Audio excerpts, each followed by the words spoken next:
That cornstarch. Spin City. Yeah. Spin City on the screen, got the room on 10. Breaking news, panel smoke, then he does it again. The bass in the morning, debauchery at night. He steps in loud and he don't back right. Clip it, post it, watch the chat explode. One more take, then he takes the road. He talks that talk with a grin and a stare. The other side's talking, he already there. Hold up, here he comes. Hands in the air, let the verdict come. No more hush, no more shade. Spin City live and the whole place sways. Spin City, he don't play it safe. Spin City, bringing fire to the face. MAGA on the mic, and he says what he means. Spin City, shaking up the scene. Panels in a circle, everybody wants a turn. He leans in hard, let the hot takes burn. Protest on the ticker, riot in the thread. He talks over the chaos with a raised up head. Yell a little louder, make the point land clean. Cut through the noise like a headline machine. If they come for the room, he comes right back. One more clash and the whole beat snaps. Hold up, here he comes. Hands in the air, let the verdict come. No more hush, no more shade. Spin City live and the whole place sways. Spin City, he don't play it safe. Spin City, bringing fire to the face. MAGA on the mic, and he says what he means. Spin City, shaking up the scene. When the mics get hot and the comments fly, he laughs at the noise and he calls it live. One more round, let the sparks go wide. Spin City standing on the right side. Spin City, he don't play it safe. Spin City, bringing fire to the face. MAGA on the mic, and he says what he means. Spin City, shaking up the scene.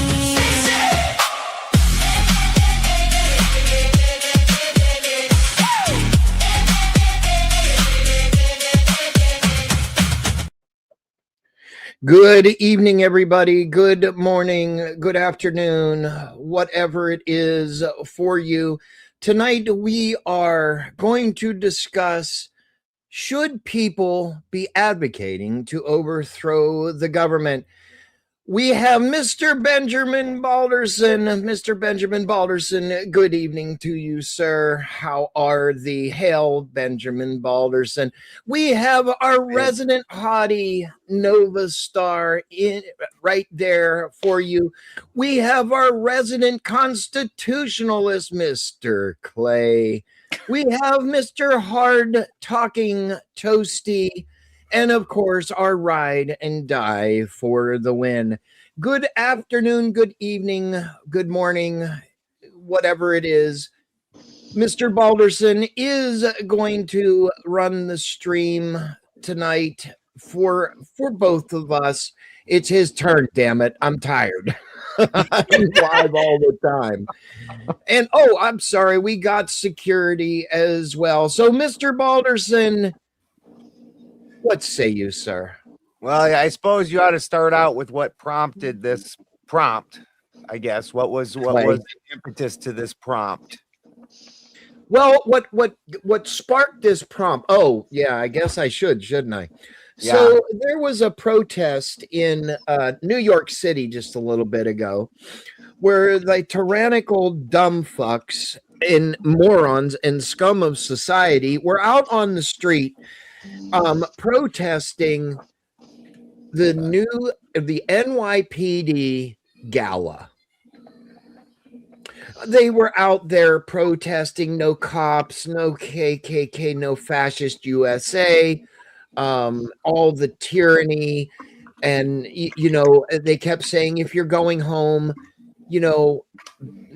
make sure you go with somebody else so you're not unalived by the NYPD because they are so racist and whatever else. And, so in the chat, in the streamer that I was watching, the prompt just hit me like a ton of bricks.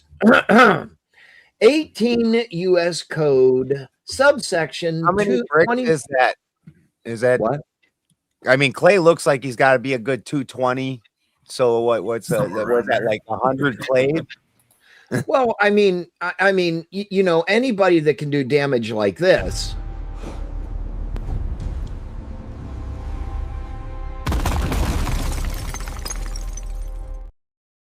That's what I'm saying. Is that like 100? That's like 100 Clays. Yeah, it's like 100. It's 100 Clays. Yeah, it's 100 Clays. So the subsection, if the chat wants to follow along, is 18 U.S. Code subsection 2385. Well, why exactly did that hit you like a ton of bricks? Because what they were saying was, we want the NYPD out of New York City. We want ICE out of New York City.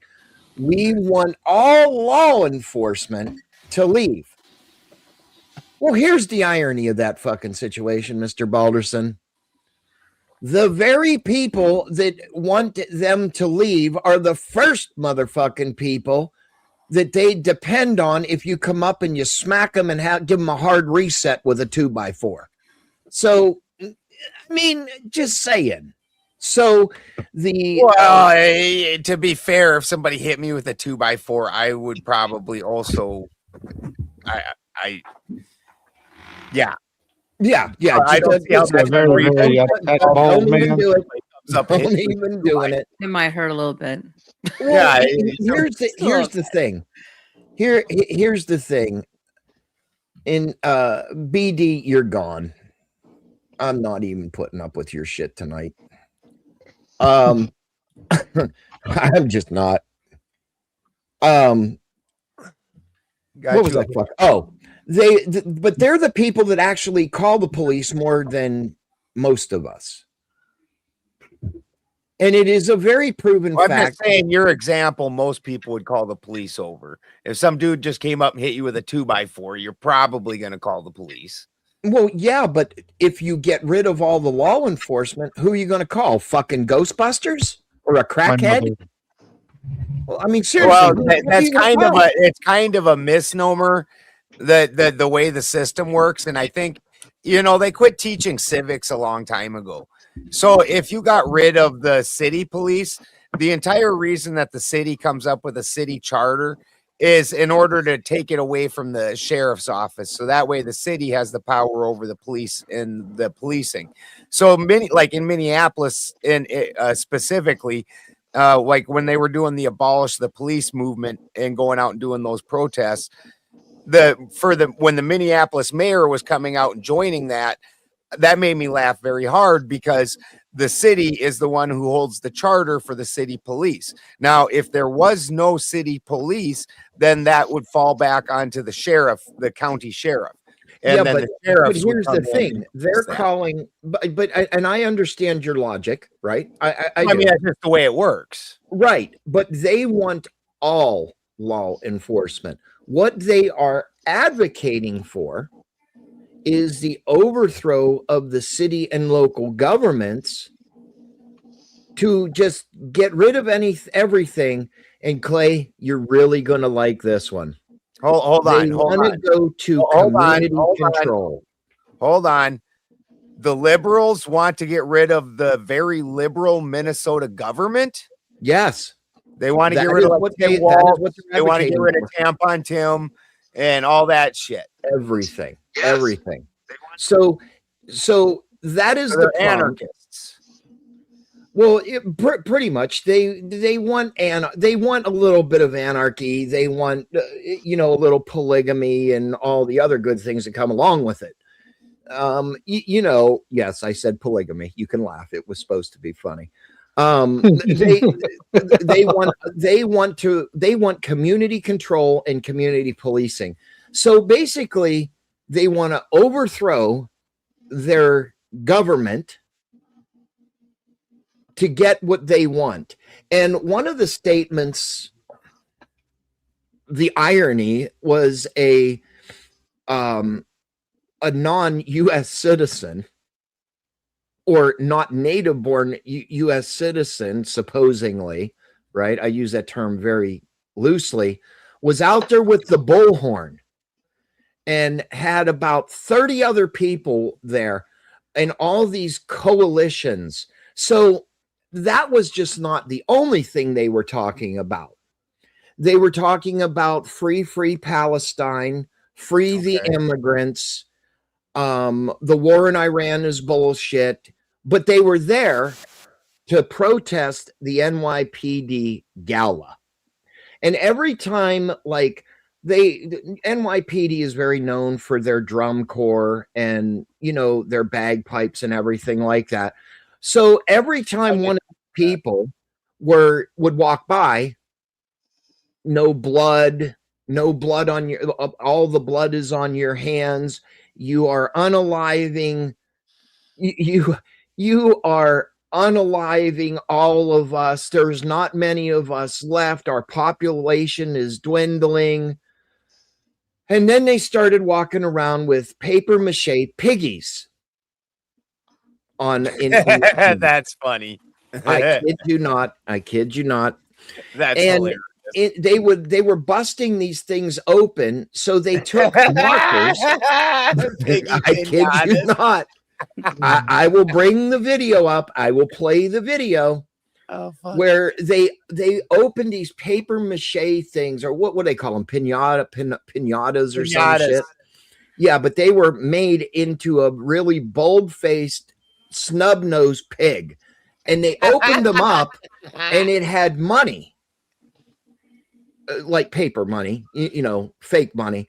And they took markers and paint and just sprayed red paint on them, and saying that the NYPD gala is getting blood money to unalive all of its citizens so their job could be easier. This is why, yes. Where did they write that? What? Where did they write that? On the blood money. That is a long message to fit on a piece of money with paint. That's what I kept saying. But they shorten think that up. You know, brevity is fucking. Well, and here's the whole irony of it to finish the prompt.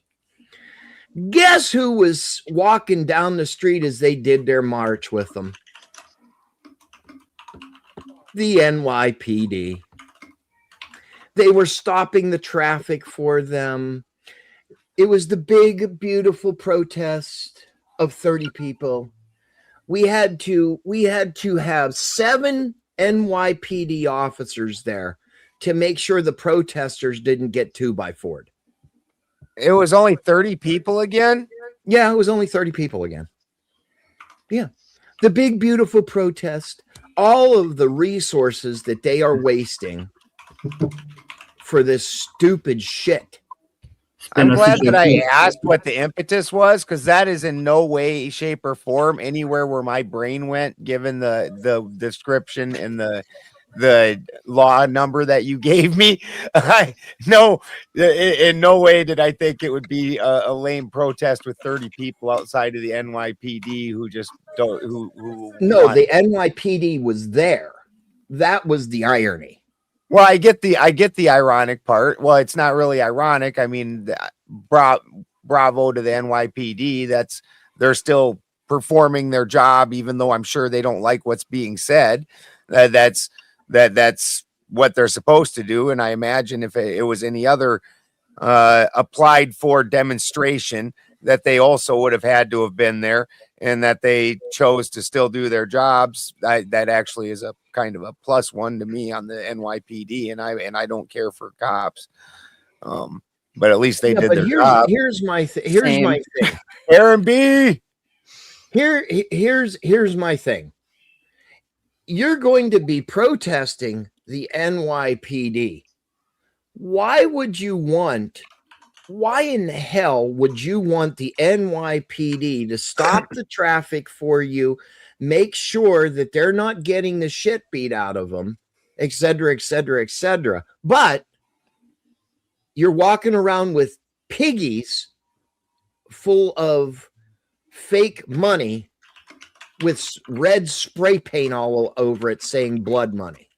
Well, I mean, I don't think they have a choice on whether the NYPD attends or not. I think if they're going to do a demonstration of that type, that they have to go and apply for a permit, and part of the process of that is assigning NYPD to anything that's going to be high profile and cause what they think is probably going to be a potential violent reaction, that they're going to have officers standing by for that. That's part of why they make them get a permit. So I don't think that they probably specifically requested it.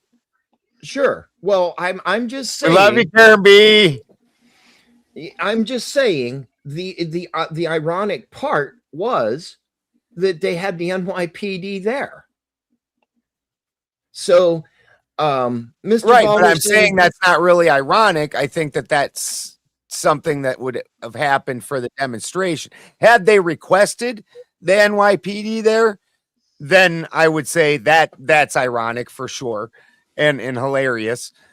But the NYPD were there for a potentially violent protest, where that, to me, that's probably standard operating procedure. It may be. I'm not sure. So, Mr. Balderson, I am going to turn it over to you to get everybody's opening statement.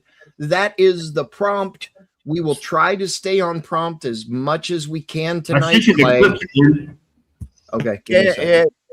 I am also very open to taking this to some of the other places that I would have thought that they were going, like Trump supposedly not being able to be president because he broke that particular law. That's the one possibly when they're trying to. That's honestly where I thought you were going to take it. Is that because that's it can go into that. It can go into that, but specifically just to open the panel, that is where I was thinking that it should go. And the irony of the situation is the very people that protest this stuff call them all the time.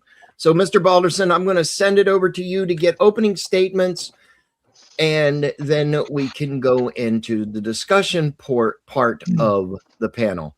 It is your mic, sir. Hey, Mr. Boulder, real quick. Thank you for having me. What's up, Boulder? But yeah, what's up, man? So I definitely have an answer for the prompt, but what caused the prompt? If you just want to fill me in real quick. Spin saw a lame protest and people doing stuff, and the protest was they wanted to abolish the police, and he's saying they wanted to abolish the government, and and overtake things. Not where I would have thought that it was going to go. And then also the irony of that the protest was guarding the very people trying to abolish the police. So that is, you know, a little hilarious.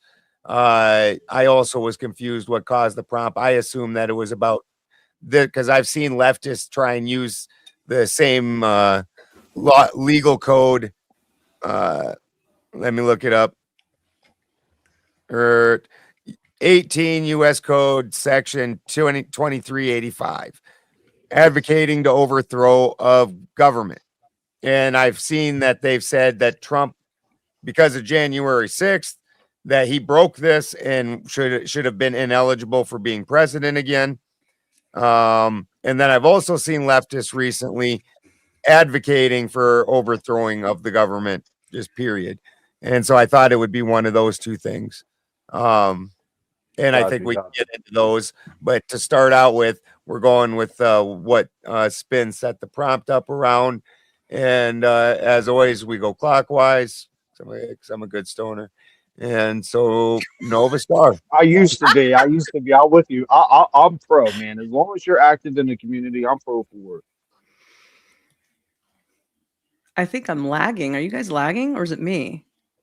A little bit, teeny tiny bit. Just a go little bit. 1, 2, 3. All right, here I go. 4, 5. Before we get into tonight's discussion, everyone, panelists 6, and viewers alike, 7. am I going, or are you talking? That wasn't me talking. That was Toasty being a smart ass. Okay, Toasty, shush. 6-7. All right. Before we get into tonight's discussion for panelists and viewers alike, I think it's important to separate the political opinions from legal definitions because it drives me out of my mind, for number one. A lot of people throw around words like sedition, insurrection, and treason, but those terms have specific meanings under the law. When we're talking about the 18 U.S. Code 2385 Smith Act, we're actually talking about advocacy of overthrowing the government by force and violence. Okay, not simply just criticizing the government or holding unpopular political views. My goal tonight is to look at the facts, the views, the evidence, and not just the headlines and the personal opinions of everyone. I'm done. There we go. Go Nova, go. I just did. I'm done, baby. I'm done. All right. And now we will go over to the, not the whole ton, just the one brick. Just one. And made of clay, by the way. Just a one brick. I was the brick that was fired. So, yeah, I didn't prepare a statement like Miss wonderful, awesome, gorgeous. Okay, I'm going to stop. Okay, Miss Nova Star. Thank you, Clay. But I will tell you this. That flattery will get you nowhere. Bribery will get you everywhere, sir. No, both. There's Both a- will get you there's- everywhere. There's a couple of things distracting Clay right now. yes. So, yeah, much like Nova said, the law is the law, whereas your opinion is something completely different. And when we're talking about specifically the law, people don't agree with a lot of the laws, and I get that part. But if you're going to advocate for a specific change that you want, just throwing out legal terms without understanding what those legal terms are is going to land you in the ocean of stupidity with the rest of us out here in normal land. So when people are talking about sedition, when people are talking about treason, when people are talking about, seditious things, that people are advocating that these are what is actually happening, and they're absolutely wrong, right? That can be a problem. But also when advocating for these types of things and not knowing that they're actually treason, like overthrowing the government actually is treason. Overthrowing the government or talking about it could be a crime, or donating financially to someone who is going to do that can be a crime. These things must be understood. Otherwise, the people can be landed in hot water for essentially criminal acts and without even knowing it. Now, I do understand that mens rea does come into play in that a little bit. However, it is not necessarily the knowledge of the law. It is your intent. So if it is your intent to overthrow, not necessarily your knowledge of the law and what that means. So yeah, there's a lot of issues. So anyway, I'll leave it at that. Thank you. Well done. Thank you, Clay. And now to smart ass Toasty. I think I'll just kind of orient everybody on what exactly the Smith Act codified under 18 USC Section 2385 exactly is. It is a 1940 federal law that makes it a criminal offense or to knowingly or willfully advocate, abet, or teach violent overthrow of the United States government. It also penalizes organizing or joining groups that promote overthrowing the government. So basically what this means is, or at least what I think it means, or what I believe it means, is that if you go and you join Antifa, or you go and you join any of these people who are saying no kings or no ICE or any of these things, they're essentially trying to overthrow parts of the government, and you could be lawfully labeled as a domestic terrorist. And I will turn it over to whoever goes next. Thank you, Toasty. And Kraut Mick. Yeah. Should we be advocating to overthrow the government? I don't think so, unless it's clear they don't have the American people's interest best at heart. Now, when the open panel degen part starts, I can go more into detail about certain areas of the government, like the cops and ICE and whatnot. But I mean, we got to look back. Why do we have the Second Amendment? It's not for protection. It's not for hunting. It's to protect ourselves from a tyrannical government. So if the government ever became like that, then yes, we should absolutely advocate for to overthrow the government. But that's all I got for now. All right. Thank you, Kraut. And for the win. All right, so 18 U.S. Code 2385 is known as the Smith Act. It draws a clear legal line. It is not a crime to criticize the government, but it is a crime to knowingly advocate or promote its violent overthrow. The law targets not just the direct calls to action, but also the organizing, teaching, and support of efforts aimed at using force to dismantle lawful authority. At the same time, it stands balanced against the First Amendment, ensuring that only speech tied to real intent and imminent violence crosses into criminal territory. So I think in that last part, that's kind of the key distinction on all these things, like when Toasty brought up Antifa, these groups and such like that. You're going to have speech that's protected, but you have to go like almost above and beyond to prove that there is willful intent to overthrow the government. That's all I got, Ben. Thank you for the win. And if I recall right, the Smith Act was mostly surrounding during the Cold War and some of the factions that came out as communist. And it was, I think, a push against that. I agree with Kraut that it is our duty to overthrow a tyrannical government. Now, the fact is historically, if you win, you're the heroes, you're the revolution, you're the freedom.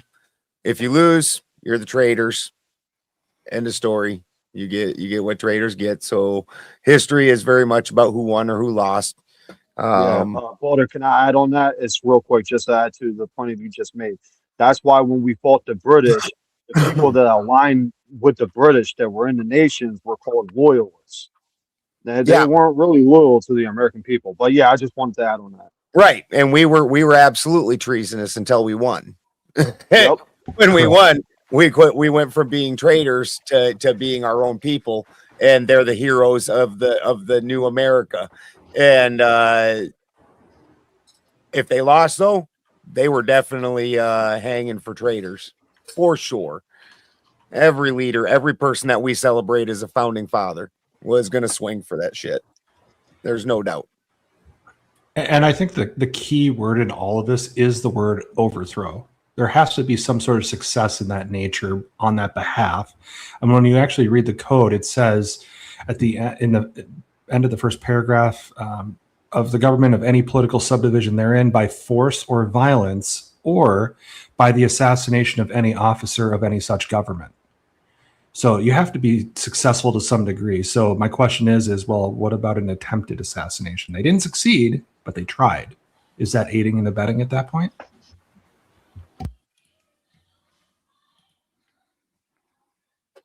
There's a difference, I think, between assassinating an individual and trying to overthrow the entire system. Well, I guess, gentlemen, it sounds like we need to talk about Dennis versus the United States 1951, Yates versus the United States 1957, and Brandenburg versus Ohio 1969. Dennis versus the United States 1951. This was a Supreme Court case that was originally upheld the convictions of the Communist Party leaders, ruling that free speech is not absolute and does not protect advocacy for the destruction of the government. Yates versus the United States in 1957, the Supreme Court ruled effectively to scale back the power of the Smith Act, ruling that advocacy must be linked tied to a specific call for action to violently overthrow the government, meaning it has to be much more direct, like destroying government property and so on and so forth, rather than just abstract doctrine. Meaning, like, if you're just talking about communism, that's fine. But if you're like going out and you're destroying government buildings, you're torching cars, you're jumping on stuff, you're hurting government agents, so on and so forth, it has to get much more direct. The Brandenburg versus Ohio in 1969, the court further refined this test, establishing that speech is protected unless it's directed to directly inciting imminent lawless action and is likely to produce such actions. And I'd also like to point out that just because you have the 2A, that does not mean that the government does not have a right to brand you as a domestic terrorist. You know, Toasty, I love it when you talk court. Listen, I am fucking good at talking court. For real though, like in the end of all of it, like, so what's going to happen is you're going to have one of two things are going to happen. Let's say that you win or they win or whatever. Somebody's got to come to the table and rewrite the laws. In either case, it's either going to be a legislation or it's going to be the court, right? Typically what happens, especially if you lose, is it's the court. So if the court gets a hold of you, these precedents will be what's going to be in play. So understand that if it is a thing that you're going to do, right, blah, blah, blah, you lose, guess what? You go in front of the court. So this is what's going to actually apply. Now, if you win, sure, everybody comes to the table, the laws get rewritten, that's a whole different scenario. Anything can happen at that point. But those points right there that you brought up, right, in reference to speech and discussing topics like this, what would be allowable would be anything that essentially is not the intent of overthrowing the government, right? So if your actual intent is to cause real damage to the point of actually overthrowing any one of the governments chartered throughout the United States or the entire United States government itself, then you are going to be labeled as committing that particular crime. So an enemy of the state.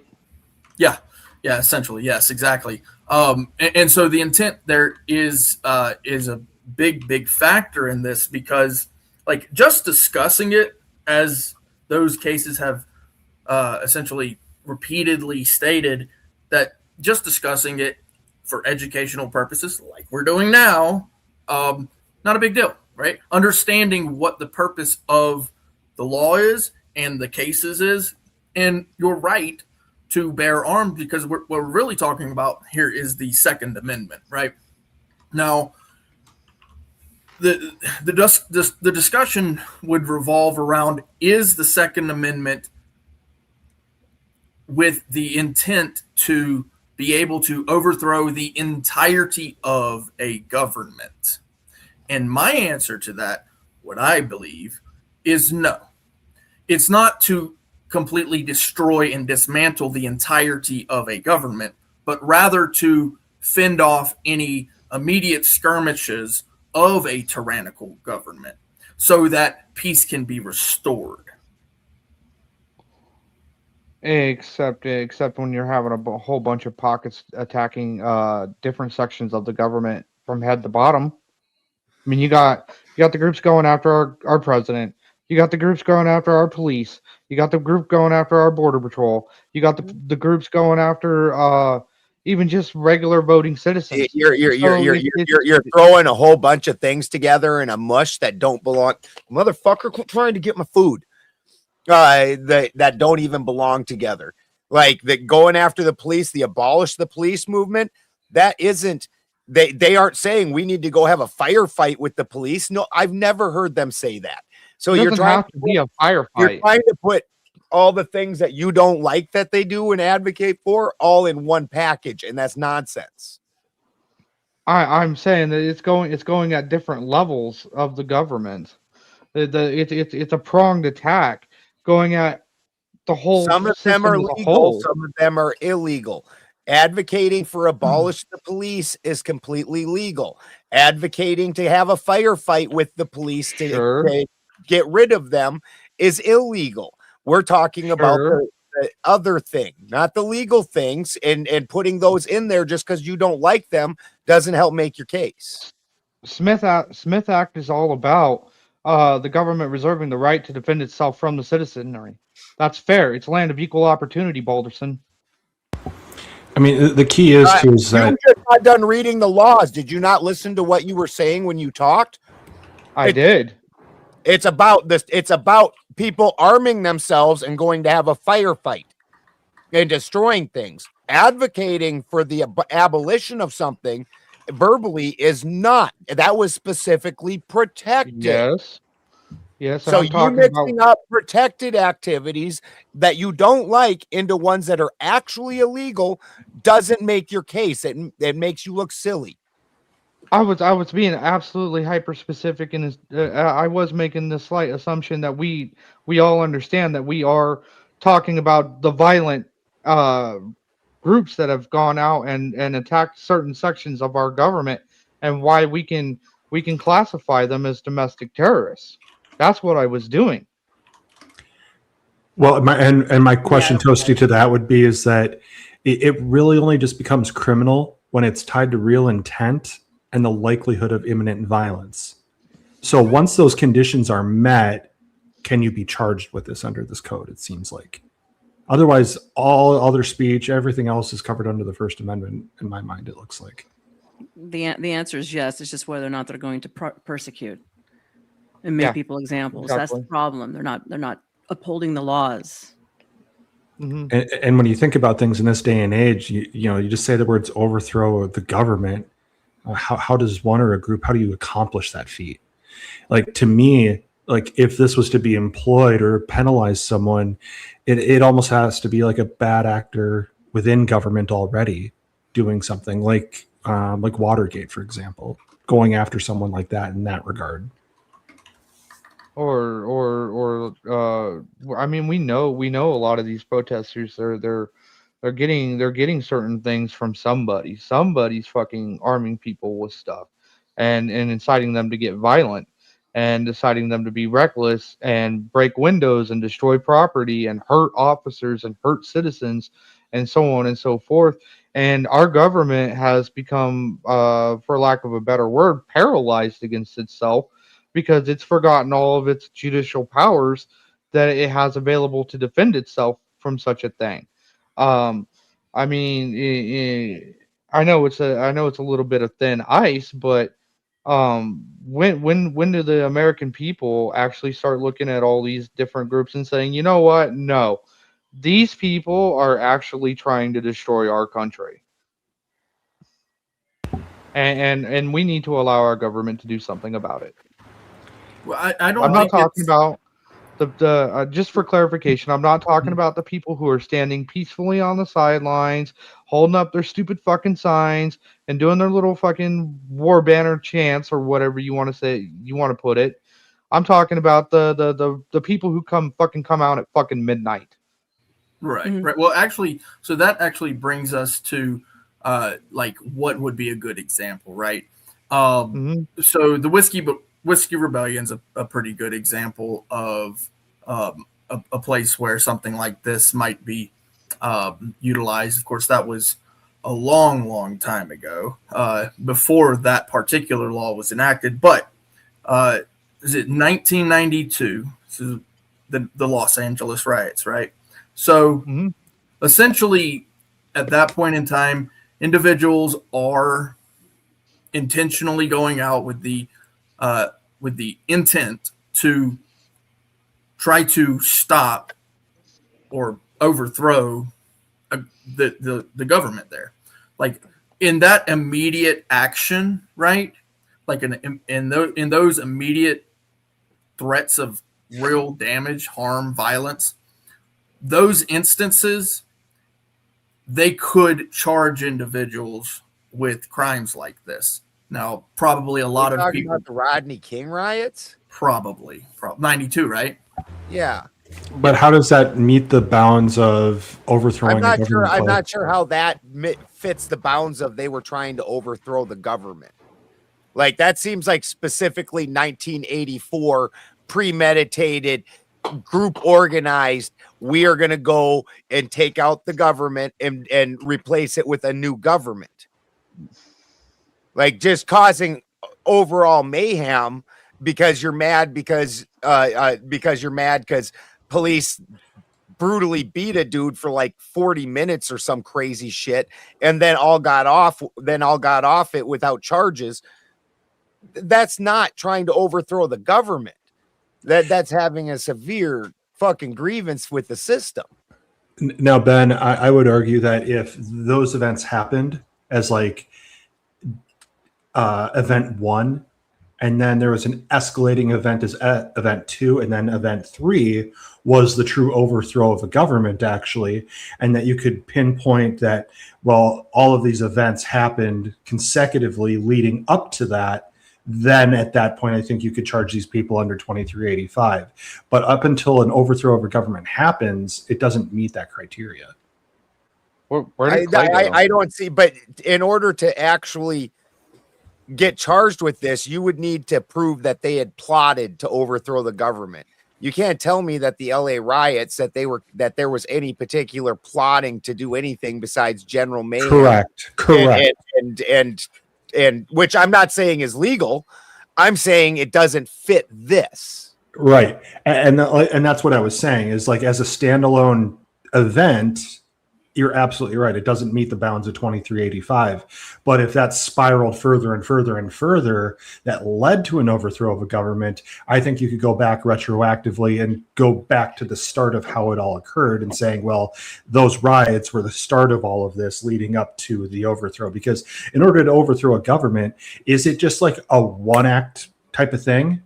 Or does it have a series of other compounding things that lead up to that event? Well, I mean, I'm sure that there's a series of interchanges between unhappy populace, or at least a portion of the populace, and the government. I'm sure there's a series of exchanges, and in this, you could definitely make the case that watching a citizen of the United States get brutally beaten for a substantial amount of time as he laid there on the ground, unable to even defend himself, getting beaten with freaking clubs.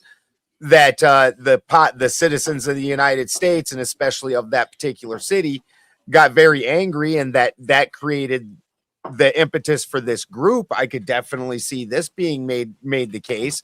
And then at some point in time, there would be a differentiation between this group. They took their inspiration of this event to start beginning the plotting of the overthrow. It wouldn't get blamed on the general populace that was being purely reactionary to those officers all getting found not guilty. Right. And I think also too, to you guys make clear is that want to know what the provisions specifically target? Yes. Okay. The primary provisions of the Section 2385, it criminalizes advocacy. It is illegal. It makes it illegal to knowingly or willfully advocate, abet, or teach the duty or necessity of overthrowing any government in the United States by force or violence. The second provision that it specifically targets, it is a crime to organize or help organize or become a member of any society or group that teaches or encourages the violent destruction of the government. The third provision that it specifically targets is the material distribution. Publishing, printing, or circulating written matter that promotes or incites the overthrow of the government is strictly prohibited. The alien registration, the act required the fingerprinting and registration of all non-citizens in the United States, and mandated that the resident aliens report any change of address within 10 days. So basically what this means is it's literally illegal to even just say fuck the police. Actually, in all seriousness, it Absolutely is makes not. Yes, it is. Absolutely Yes, is it is. not. That is literally what I just read. fucking Supreme Yes, it Court is. Yes, it kind of is. disagrees Yes, it with is. those. Bolton, what it The does. Supreme Court kind Bolton, of what it disagrees does. with Toasty. In fact, they made rulings about it. Yes, what it does is it leaves it up to the government to choose whether or not they want to prosecute it. But if the government wanted to prosecute you for saying They fuck the could. police, they can absolutely do it. Yes. Fuck no, Yes, they they can't. can. Fuck no, Yes, they can. can't. That Yes, they is can. protected First Amendment. That's free literally speech. what The it does. Supreme- Balderson, listen to it again. You understand Listen to it who's again. the law? Who's the Listen to law it of the again. land for actually Listen to it again. for actually Toasty, I'm reading it here too. Criminalizes the Supreme Court.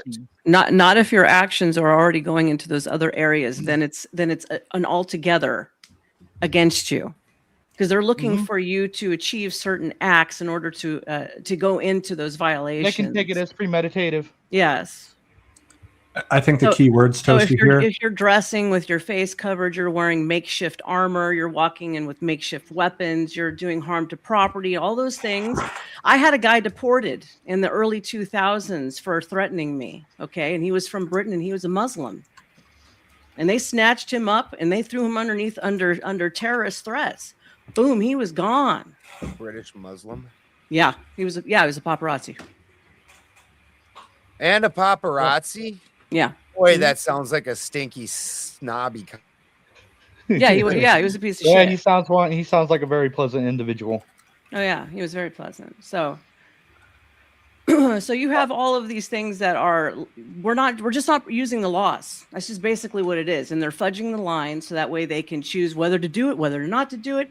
And Black Lives Matter used to have on their website that they were a Marxist group. That's already in violation of the Communist Act. You do have to realize that. Yep. But at that point, though, Nova, have you met the bounds of 2385? You can be classified as a terrorist group, and there are charges under being a terrorist group that they can get charged for. But have they met the criteria of 2385, in which it's stating here by force or violence? Well, they can just They're apply already doing semantics. it.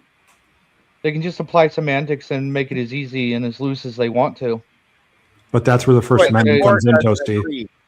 The court doesn't agree, and the court's the one who The makes courts those. would absolutely agree. It depends on which court you're court going to. That's what I specifically, said. you even read the decisions where they said it Some must courts are include tighter with their semantics than the others. planning of violence.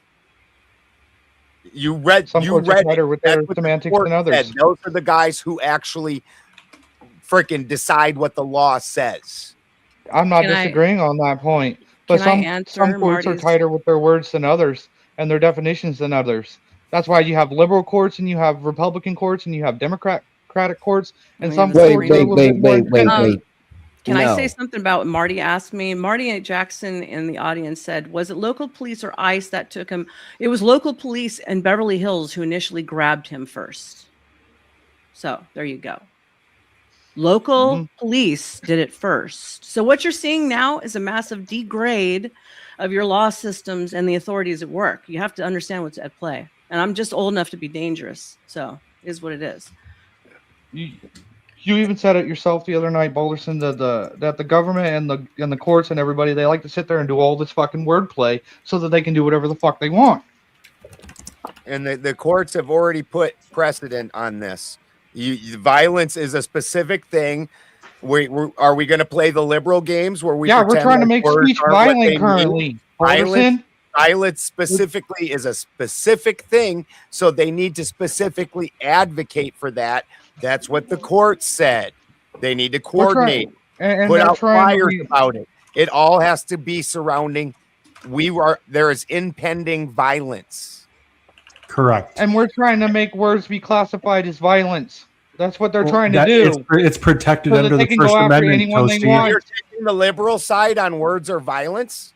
Is that what we're doing, Toasty, to try and win your point? That's like why a they need all the jackass? safe spaces and shit. We're talking about liberals, Balderson, specifically. Well, liberals they and haven't what they're changed doing. words to violence, have they? They say the dumb shit just like you are right now, but it doesn't fucking mean fuck all, because violence includes violence. Words are not violence. Depending on which court you're going with. all courts agree with that. No courts think words are not true. violence. That's Damage not to true at all. property counts. And I think where it does say, you guys, it does say that it's about the overthrowing or destroying the government of the United States or the government of any state, territory, district, or possession thereof. So when we think of overthrowing the government, I think we always think on a federal level. I think it's easier if you take it on a micro level and take it on a state level first. Yes. Like how would you overthrow a state, for example, you know? And in my mind, you know, offhand, what we're witnessing in California right now with these elections, let's watch on how these votes come down and everything. I think that could easily fall under 2385 of overthrowing California's government by not allowing the duly elected people elected if the elections truly are stolen. I think that would meet these bounds with it. Because it's by force. It's not the violence aspect. It's the force of their nature. I was thinking state by state. I wasn't thinking federal. Can you apply force without violence? If you're under the code, if you're propagating literature, advocating for it, even though you're not strictly involved in it, yeah, you fall underneath it. So let me say real quick. I think everybody here, well, not everybody, I think Boulder, Nova, and Toasty have good points, and I agree with all y'all on separate things. But to make force, it has to be. I mean, if people reject that force, the only way you can make that force happen is through violence, regardless on where you stand at.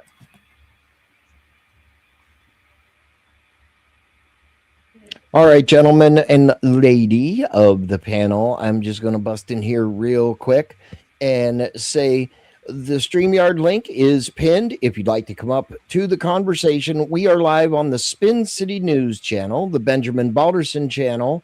We are also live on spincitynews.com.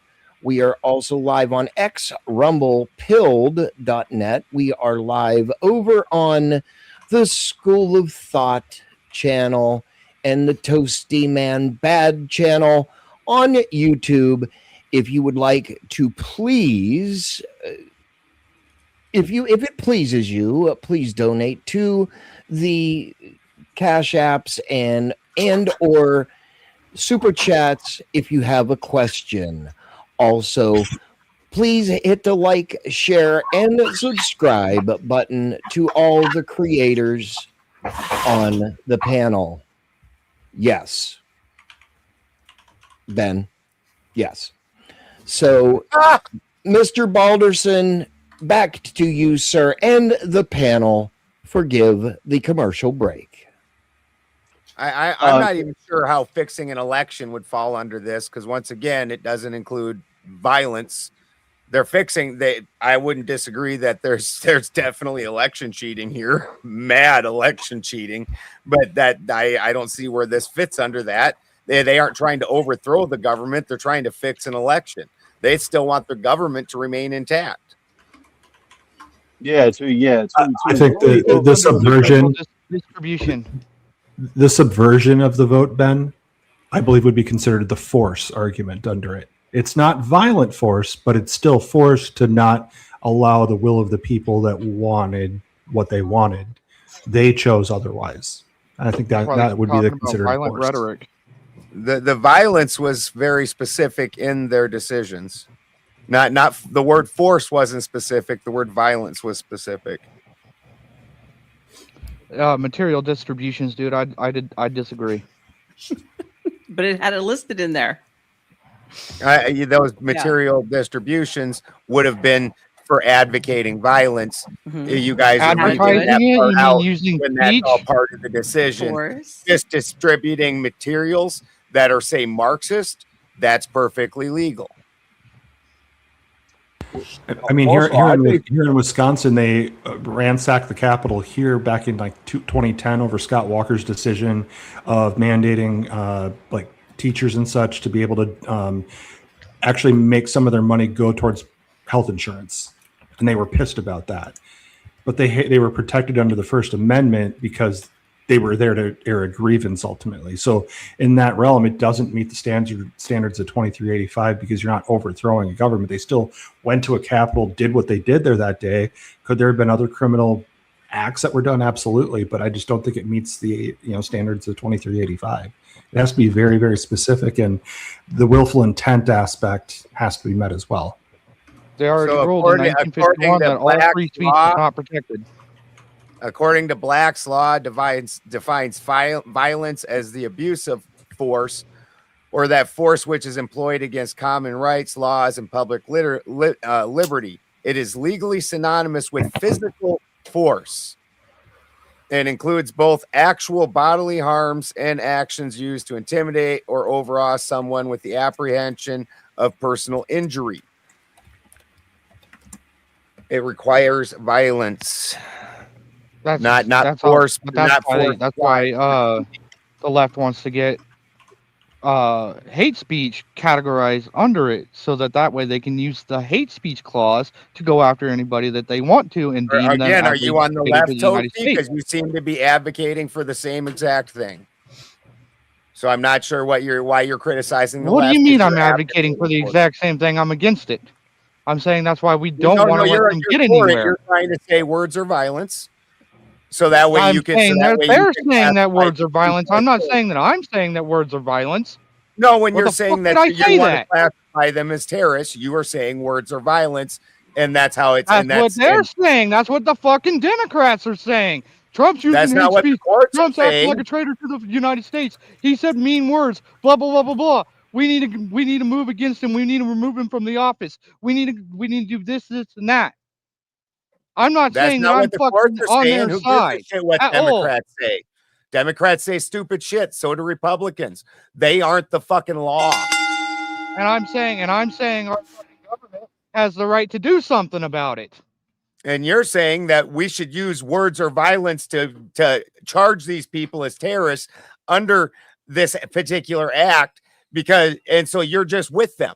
And that's what you don't see is the fucking irony and the absolute ridiculousness of this. That's not even the law. Your dumbass is advocating for the same thing they are, because this is why I laugh at the Republicans and Democrats, because you're the fucking same. You're the fucking same. You guys are the reason the system is shit. No, we're really not, because we want to. You really are. You really are. This has your feelers, and you feel this way about it. Never mind what the Supreme Court said. Never mind the court decisions. Toasty feels this way, so fuck the law. I didn't say I feel. I didn't say I fucking feel at all. Don't you fucking straw man me. Don't you fucking straw man me, Boulderson. I'm not straw manning you. I feel at all. I did not say I feel at all. I read objectively what the fucking law is and the powers that they have. It's pathetic. You went on and banged on about how fucking courts could find that what they said is violence and words are violence. You just don't like it when the left says that dumb shit. It's case by case basis. You apparently like it when you say it. Case by case basis, Baldy. Okay, Ben, let me give you an ask here. So let's say what Toasty's implying here, you have these people out in the streets, they're protesting, there's this, and that. And Nova said about distributing literature. If they were distributing literature that was contrary to the truth of the matter, would that meet 2385 at that point? Does it promote violence? I'd really like to hear Clay's take on this. Yeah. Because I did ask him to come in because he is our resident constitutionalist. Clay, are you there, sir? Oh, Clay. He's taking. Okay. Clay, can I say something? You are our resident constitutionalist and my co-host. Sure. What is your take on what has been said so far, sir? Like the thing is it's a lot of, opinions being talked about, but very little law. And so because of that, a lot of things are assumed to be so, whereas, one of the things that I was trying to do earlier was I was trying to bring up examples in history of instances where either it has been assumed that there were real rebellions, or it could be argued that according to the actions taken, you could compare that to the law and see parallels with what the law says to actual rebellions. Now, I brought up one earlier, but apparently I got shot down immediately because some people feel some kind of way about that particular thing, the 92 riots. I was trying to clarify what you were saying. Okay. Well, those 92 riots, while many of those people were charged on a state level, there were definitely attempts to overtake governmental buildings in the attempts to basically overthrow. Now, did the state ask the feds to come in and then the feds come in and they get charged? No. No federal charges were ever charged.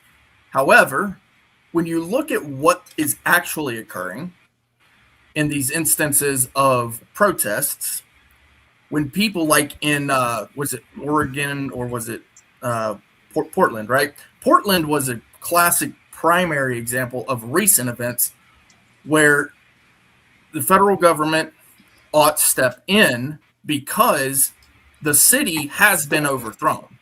Essentially, there is no communication with that governmental authority because whoever the citizens were there, there's no communication coming out about an actual government and what's being done to protect the general public. And essentially, that is the government's job, the general welfare and the common defense.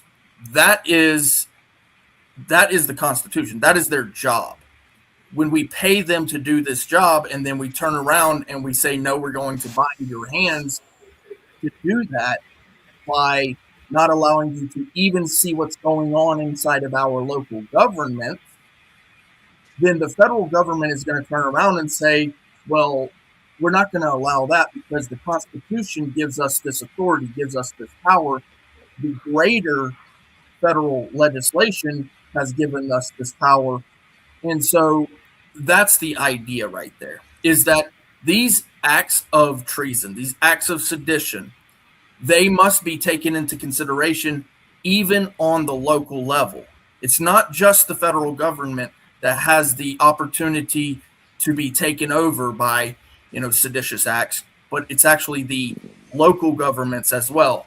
This is how it happens. But that's my take on it, because you have to take into account the law itself. It's one thing to say these people are doing things that I don't like, and those things are crimes, but it also takes into account whether those things are with the intent to take over even a local government. Did you guys come up with any examples of what you thought would be sedition, what wasn't? Because I really was in and out so much. I mentioned the Whiskey Rebellion, and then I also mentioned the 92 riots. But there are countless other instances throughout history that have been noted to be rebellions. The 92 riots, if you're going to count that, then we count them J6 too. I mean J6 was an attempt to really take over the government, right? If the riots was to take over a police station here, J6 was an attempt to absolutely steal the election and take over and run the government. That should have been talked about. I wouldn't call the Rodney King riots a insurrection, though. I was at the one in Seattle. It got rowdy, it got violent. They destroyed some property, but they weren't trying to overthrow the city or anything. I agree. I do remember a police station that they burned up. Took over police stations. Sure. So, but I would agree with you. I wouldn't consider it overthrowing the government or anything seditious. No. We're not saying that it was trying to. It was an attempt. Yeah. That's what I'm saying. To overthrow the government or to set a police station. They were angry at the police because the police had done something and gotten away with it that was completely illegal. That's not trying to overthrow the government and become a new government. They were just burning and looting. Yeah. If you want a real good example, look at Chaz. They took over 6 square blocks of downtown Seattle for weeks. wouldn't allow Yeah. police or even emergency responders into the area. We don't even know what happened in there because That's nobody dope. was allowed inside. I don't know where I you think said that was it. I'm not familiar with that story. The We do You know Chop. they Capitol brought back Autonomous Zone? segregation. Chaz Chop in 2020? Portland. No, it was in Seattle. Was it Seattle? Oh yeah, Chaz Chop. The story about Yeah, where the they Capitol took over Hill that The is Seattle Zone. Autonomous Zone. That's what it's Or called. the Capitol Hill occupation protest, I think they turned it because they realized autonomous zone sounded a little bit too close to an insurrection. Maybe we should rebrand this. But I gotta ask, and I hope I'm not, just being a troublemaker here. But the obvious one, our best example seems to be J6. No one thought of that. No, I mean, That pause is a no. you can examine that one as well. yeah, you could. I'm surprised think you you're- guys haven't. Which God. this makes this shit interesting because it makes me think that you guys have in your head, if not out loud, and determine it doesn't fit. I think it's got some good stuff worth discussing. Yeah. It's not that. I'm sick of relitigating. I mean, January there were 6th literally every people day. charged. There were literally people charged with those types of crimes. Yep, So. seditious conspiratory with. So that some of one you do Cowboy agree guy. that it was. Not just Not they that were it was, charged. Doc. I'm wondering if you guys agree that it was a overthrow or attempt at an No. overthrow or whatever. No, No? I think it was a protest that got out of hand. There was some people that got way out of hand. I don't think they it were- rises to the level of insurrection though. There wasn't any kind of organized effort to really take over anything. They just seemed to want to get Yeah, in, and they didn't know what to do. And a lot of You it might was be- a lead, There was- like there a was lead no effort intent. too. You There might was be a lot of it forgetting- was- there was no Why- intent to completely remove the government as a whole. Do you remember what they were trying to stop? They were trying to stop the election. Yeah, but they weren't trying to change it from the United States of America to the United States of fucking Bangkok or some shit like that. Wait. No, it doesn't have to be taken over to nothing foreign. We don't have to go there. If the existing government that's exactly what this act does. That's what it protects against. And Joe, this That's why does go back to what J6 Ben was would not saying be too. considered. Wait, I need to know if what he's saying That's is true. also why too. the 92 riots would not be considered. Exactly.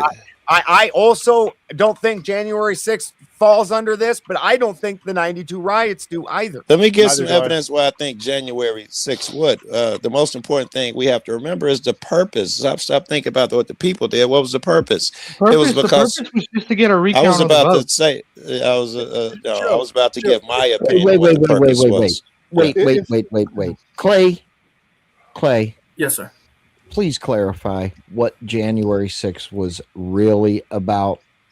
So January 6th was about verifying the electoral votes. That's what the intent was. Okay. Right. Now it could be argued that it was intended also to slow the process so that the votes could be counted properly, which could be election interference, maybe. Of course, you'd need to prove intent there as well, but it was not with the intent of overthrowing it. It was with the intent, from my perspective of what people were saying that were involved in that they wanted to verify the election results properly. Here's why I'd say it was an overthrow, because Trump didn't want to verify the election results. He called Yes, up. he did. Excuse me. Yeah, he did. Excuse me. Yes, he did. You guys Hold let on. Clay He let wanted Clay to go. recount. You guys Toasty, totally let him interrupted me to finish. let Clay go. Right. Toasty, let him finish. Also, I want to say, stuck in New York from over on pilled.net. Good to see you, sir. Welcome. I will get you in there. Go ahead, Joe. That's a great handle. Stuck in New York. That's a good handle. Here's the reason that the best reason. I got more, but the first one I'd like to talk about is Trump didn't try and get a recount or something. He called up 7 different, I think it was 7 different states, and pressured them to change, give a different electoral. Then he called up, I think Pence was in at the time, and told him, don't certify the legitimate results, put mine instead. That's what it was No, he did about. No, he Small did point of not. order. He did try to push for some recounts, but he got shut down every single time. Wasn't even allowed to make his case. It was just like, What nope, about him picking his count's own done. electorates? He sent his own electorates Hey, there. Don't you he remember? did, He called but that's been done before. yeah, That's got precedence. Like, that's not the first time it's happened. that's It's not really the unusual. first. I think it was I a wa- I- bad I strategy, wanna talk but to it's Hold got on, precedent. one at a time. Sorry, go ahead. That's how it goes here. One at a time. Go ahead, Ant. No, I was done. I finished. Okay. Go ahead. I'll Kraut. give. Go, Kraut. All right. Well, first, I think, and I'll ask Clay because I know he's pretty knowledgeable and he's got a computer like me. We have to look up the definition of what overthrowing the government actually is, because there's a distinction between fighting against the government, like the prohibition, and trying to overthrow the government. So, Clay, if you will take a few seconds to actually look up the definition for that, and then you can go from there. Yeah, sure, I could do that. So it would be forcible Right. subversion, destruction, or removal of an established government's lawful authority and sovereignty. So I'm going to do it one more time. Forcible subversion, destruction, or removal of an established government's lawful authority and sovereignty. All right. Okay, two And I things. agree. Hold on. I agree with that definition. Now, a couple things. I don't believe Black Lives Matter made a difference. I believe Antifa is a terroristic organization, but I don't believe even those could be classified as an entity trying Attempted to overthrow the overthrow. government. Like January 6th can't even be classified as that. Like there's no 92 can't even be classified on it with the definition that Clay Jason give. You can fight against the government, but all in all, in order to start to overthrow the government, you actually have to start in your state and get the National Reserve on your fucking side. Because every state holds two militias, the National Reserve and individual citizens. National Guard reserves are part of the main body. Like the Army reserves belong to main army. The National Guard belongs to the state they're in. Yeah. Yeah, That's but the National Guard is technically a militia. Yes. No, well, yes and no, because it belongs to the state. And when they talk about the militia in the Constitution, they're talking about fighting age men between 17 and 42 in the era of the Constitution. But in modern parlance, it's basically any adult. Yeah, All right. but I'm sorry, yeah, that came out wrong. I didn't mean that they sounded like a. And No, I'd like to yeah. comment That came out way too on logical. Joe here. I'm sorry. You were correct, though. Hey, what you Spin, I said. have a dono that came in from P. Fletch. Can I read this? Yep. And then we're going to go to the one on the screen. Go ahead. Okay.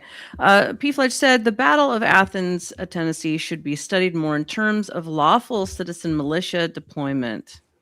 Thank you, P. Fletch. Thank you there. Thank you, P. Fletch. Wildcard Worship over on the Benjamin Balderson channel brings the big two. How many panelists admit to being a slave to Jesus? And before the panelists respond, I'm going to be very fucking clear to everyone. If I see another thing about what they want to do to one of my panelists, you're banned. Period. Oh, they're fucking simping for Nova, bro. I saw that. Like they need to get a fucking wife or something. Wait, they're not simping for me. What the hell's going on? Hold on. I'm talking. Seriously. I'm talking. My apologies. My panelists are here to entertain you. I don't want to hear about how your dick's getting fucking hard or what you want to fucking do to my panelist. It will not be fucking tolerated, period. So that's going to set the precedent tonight and any other night. Period. Serious. It will not be fucking tolerated. That one. It will not be tolerated. Benjamin, back to you. I am an Odinist. Jesus does not exist in my system. So no, not so much here. Nova? Jesus is a five. I'm waiting for him to finish. Are you done, Joe? I'll go in after you. Go ahead, Nova. He calls us all brothers in Christ, because he said there's neither male nor female, bond nor free, Jew or Gentile. So, honey, I'm a brother. I'm not a slave. So there we go. Stuck in New York. I like Do you her have a answer. response for the super chat? I'll go with her answer. It was good. Thank you. Toasty man bad. I'm sorry. What's the question or whatever? The question, Wild Card Worship over on the Benjamin Balderson channel sends the big two and says, how many panelists admit to being a slave to Jesus? Do you have a response? He's a humble God. He doesn't take slaves, but he will accept followers. Kraut? Yeah, to imply that we're slaves to, and I'm a Christian, but to imply that we're slaves to Jesus is implying that God gave us no free will, and that's just not true. Well, Clay. That's stupid. Clay, your response. Yeah, Jay's is my friend. We're friends. Jesus my friend too. Jesus my big homie. For the win. I'll defer to Nova's statement, but it could say follower, brother, but certainly not a slave. That's the word I think that's tripping up everyone here on the panel. God's I think that word was put there on purpose. That was kind of the statement that was being made, I think. Yeah, it's a trap statement. Yeah, but slaves have no free will, and God gave us free will. So I don't even understand that statement. It's probably a liberal trying to sound smart as usual. It backfired. Or an atheist. I can give you the answer yes, but that's only because I actually do the work. Like when it talks about being a slave for Jesus in the scripture, it's talking about actually going out and doing the preaching work. There's that part, right? Slaving for Jesus. That's what it means to be slave to Jesus, and it's not the whole, now I'm saved and all that, and learning about Jesus and all that. That part about being a slave to Jesus is about the work. Like if you're not working, why not just call it work or labor then? Why call it slaving? Because that's got a very negative connotation. Yeah, because Clay, with that definition you just gave, you would say everybody that works is a slave to the government. Well, because the word slave is also synonymous with serving, servant, that sort of thing. The word slave didn't I would exist slightly in biblical disagree with times. that. They had a whole different word for it. Well, you might disagree with it. It's just the reality of things. You might be a servant to Jesus, but you're not a slave to Jesus, because you can leave Jesus at any time you want. He does not. I don't recommend that. Sorry, sir, you cannot leave Jesus. I don't recommend that. I don't think you can. I think it's in your. If you're really a kid of God, it's in your DNA. You don't really have choices. You don't even have those desires. And I would say more of you. I missed it because my phone went out and I was switching phones. But most of you guys are slave to Jesus. I'm sure you rebelled heavily.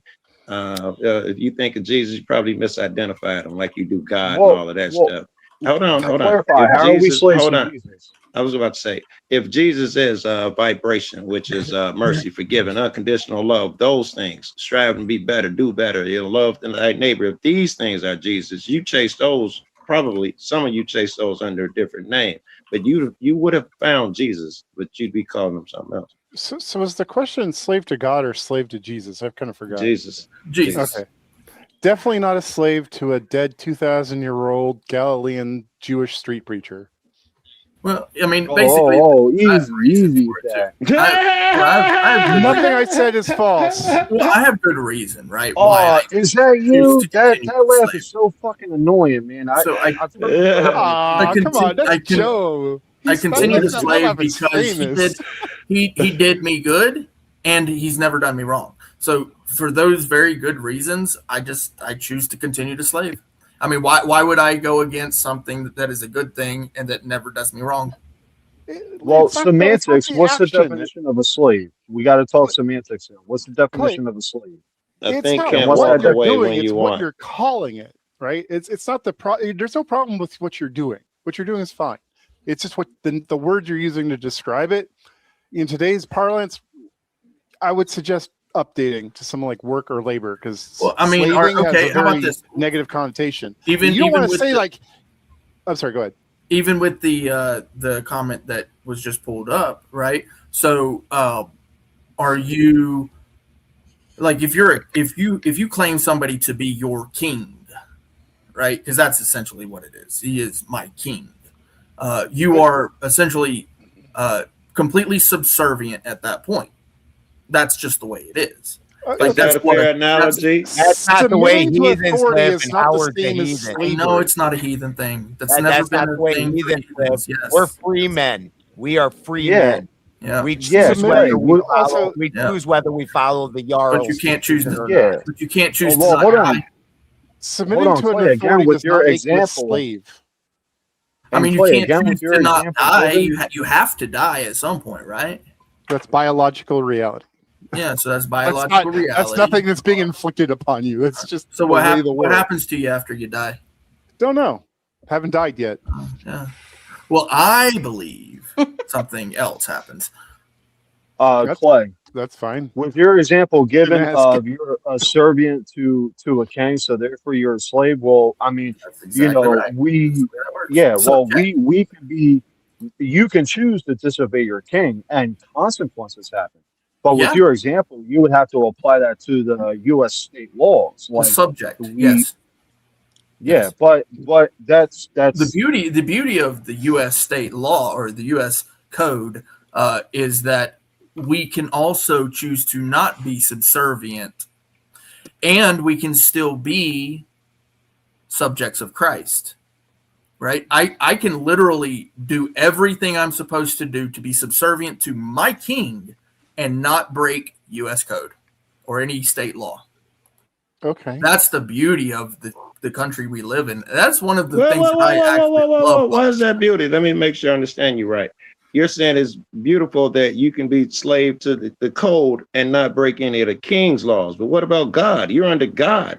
The Yeah. king's laws may not coincide with God's laws. Why is that beautiful? It's They do. horrible at them moments, No, yeah. they do. No. My king's code Yeah. does completely I'm coincide talking with about the God's law. U.S. code and all of that type of shit. The laws here in the U.S. Yeah, they I don't can- coincide with I God. can, Well, the I can founding choose to obey documents sure do. I can choose to obey the U.S. code and still not violate any of God's laws. None of my king's code. Yeah, absolutely. I don't see how. Which law would I? Which law? Point one out that I would be able to break one of God's laws by following. By following a law? Yeah, by which U.S. code would I break God's law by following? I was thinking the codes themselves are immoral. If you believe in them, I don't know whether you follow them or not follow them. I'm not sure if that's the point I'm trying to make. But to Clarify jail a what you mean motherfucker, by code. yes, to jail a motherfucker, So U.S. code, to statute, jail a code, motherfucker ordinance. for smoking weed. Which- Clay, I think that's evil. Which U.S. code, statute, code, ordinance? Which U.S. code, statute, code, or ordinance just in the told you United one. States could I follow and still, because I followed that, end up breaking one of God's laws under the Christian doctrine? Well, there's several in regards to abortion. Right. So if I don't have an abortion, if I don't have an abortion, no, you're not getting what I'm following. No, I'm following the law. In some states, I'm not you may forced be to have an forced abortion. To have one, yes. I'm in not some forced to have an abortion. circumstances I'm you not may. forced to have an You're abortion. not. You personally. Neither is a woman. Not a single woman is forced to have an abortion in any state in the United States. In some circumstances that has occurred in my state specifically. Okay, can you point out any No, case they're where niche any woman has circumstances, but ever I been can. forced to have an abortion? Sure. Are you talking about if Really? their life is in Please, danger? 'Cause that's please totally put it in the separate. back chat. No, I'm and not I have talking some about friends. that. I No, have I'm some not talking friends. about that. that we do civil rights cases. So if you have that person's name, contact information, put it in the back chat, we will get a hold of them. We will fight for her rights. Oh no, I don't believe that you have that I'm actually. aware of. Yeah, you don't that have. I'm aware of have done that, as a matter of fact. And I'm not going to dox them directly, but no, they have. No, but and it no, was handled bro, and settled. No, it's a fact. Are you talking about coercion? Like somebody What I'm was talking coerced? about Yes, is sir. any Yes, and sir. every code Coercion. in the United Coercion through States. law and code in certain hospitals. In No. places. This occurred in New York. It's why we have the precedent we do as to why it's illegal. There as is hell now. no code, ordinance, statute, no U.S. code that's going to force a woman to have an abortion. A federal code? No, I would agree that. No statute code. No federal ordinance. code. No federal. This isn't China. There's no population control. Well, they claim they're not. You know, that's a different discussion. What but about there's literally no law. I'm not so sure. What about, let's say there are business laws that, I would suck at because all I did was sell drugs. But you have to get a corporation, you have to pay X amount of money to this guy. Suddenly it's immoral because that guy is immoral. Is that a thing? Could it be possible? So you want me to taxes? Like taxes kind of thing? I don't know. There could be some law where you have to pay X amount of money to some immoral fuck, whatever you think is immoral, and you have to do it by law because your business, in order to own the business, have to give X amount of cent to X amount to the lottery or whoever the fuck. I don't know. I'm not required to own a business. That is an option. You could put your business somewhere where that isn't a requirement for you to pay into. Doesn't sound pretty. Hold up. I want to get back to this abortion thing. Whoever said some states make people get an abortion? No. I said that it has occurred in some places. Is what I said. I didn't say currently you're being forced. I used it as an example because there is. What do you mean, like 200 years ago or some shit like that? No, less than 100. About 65-ish, I believe, was the one. And but you if can't I'm name. Not mistaken, it was incident. I could. One of them was a family member of a family member, so I could. But I'm. Oh yeah, I heard. I'm remiss. From a friend. No, I'm remiss to do so without discussion. Right. So maybe I shouldn't have. Like Clay said, you can drop it in the backtrack of any law that we had or have that forced somebody to get an abortion. And I'm not talking about coercion. That's something totally fucking different. Well, I would agree this falls under coercion. Made somebody get an abortion. I remember, God, where was it? I remember reading something about this where they were making people with like severe mental illnesses. There it is. They get pregnant, give up their children, but I can't remember where or whose. According to the Googles, while government mandated abortions have occurred historically in other countries such as China under the one-child policy, no jurisdiction in the United States legally requires a woman to get an abortion. In fact, forcing or coercing somebody into an abortion is a serious crime in all 50 states, subjecting offenders to both criminal prosecution and civil liability. But is it okay? Okay, so it was a bad example what I brought up. We don't have to focus. It might not have been. It was a bad example, and this was a specific incident where it probably could be classified as coercion, so it doesn't even apply. Right. Okay. Right. So yeah.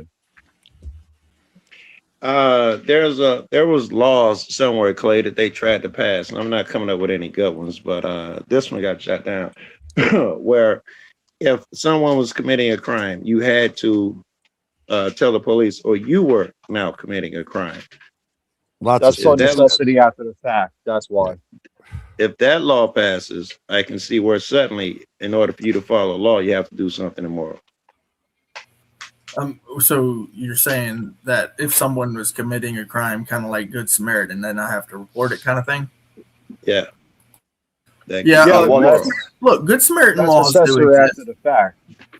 But here's actually what I'm surprised you guys didn't bring up the draft, because this is one of the biggest, easiest ones to come after someone who believes the things that I do. However, I have a solution for that, and it is that you can go to jail and be fine. I mean, you still get to serve your God, and even like the worst thing, right? Death, right?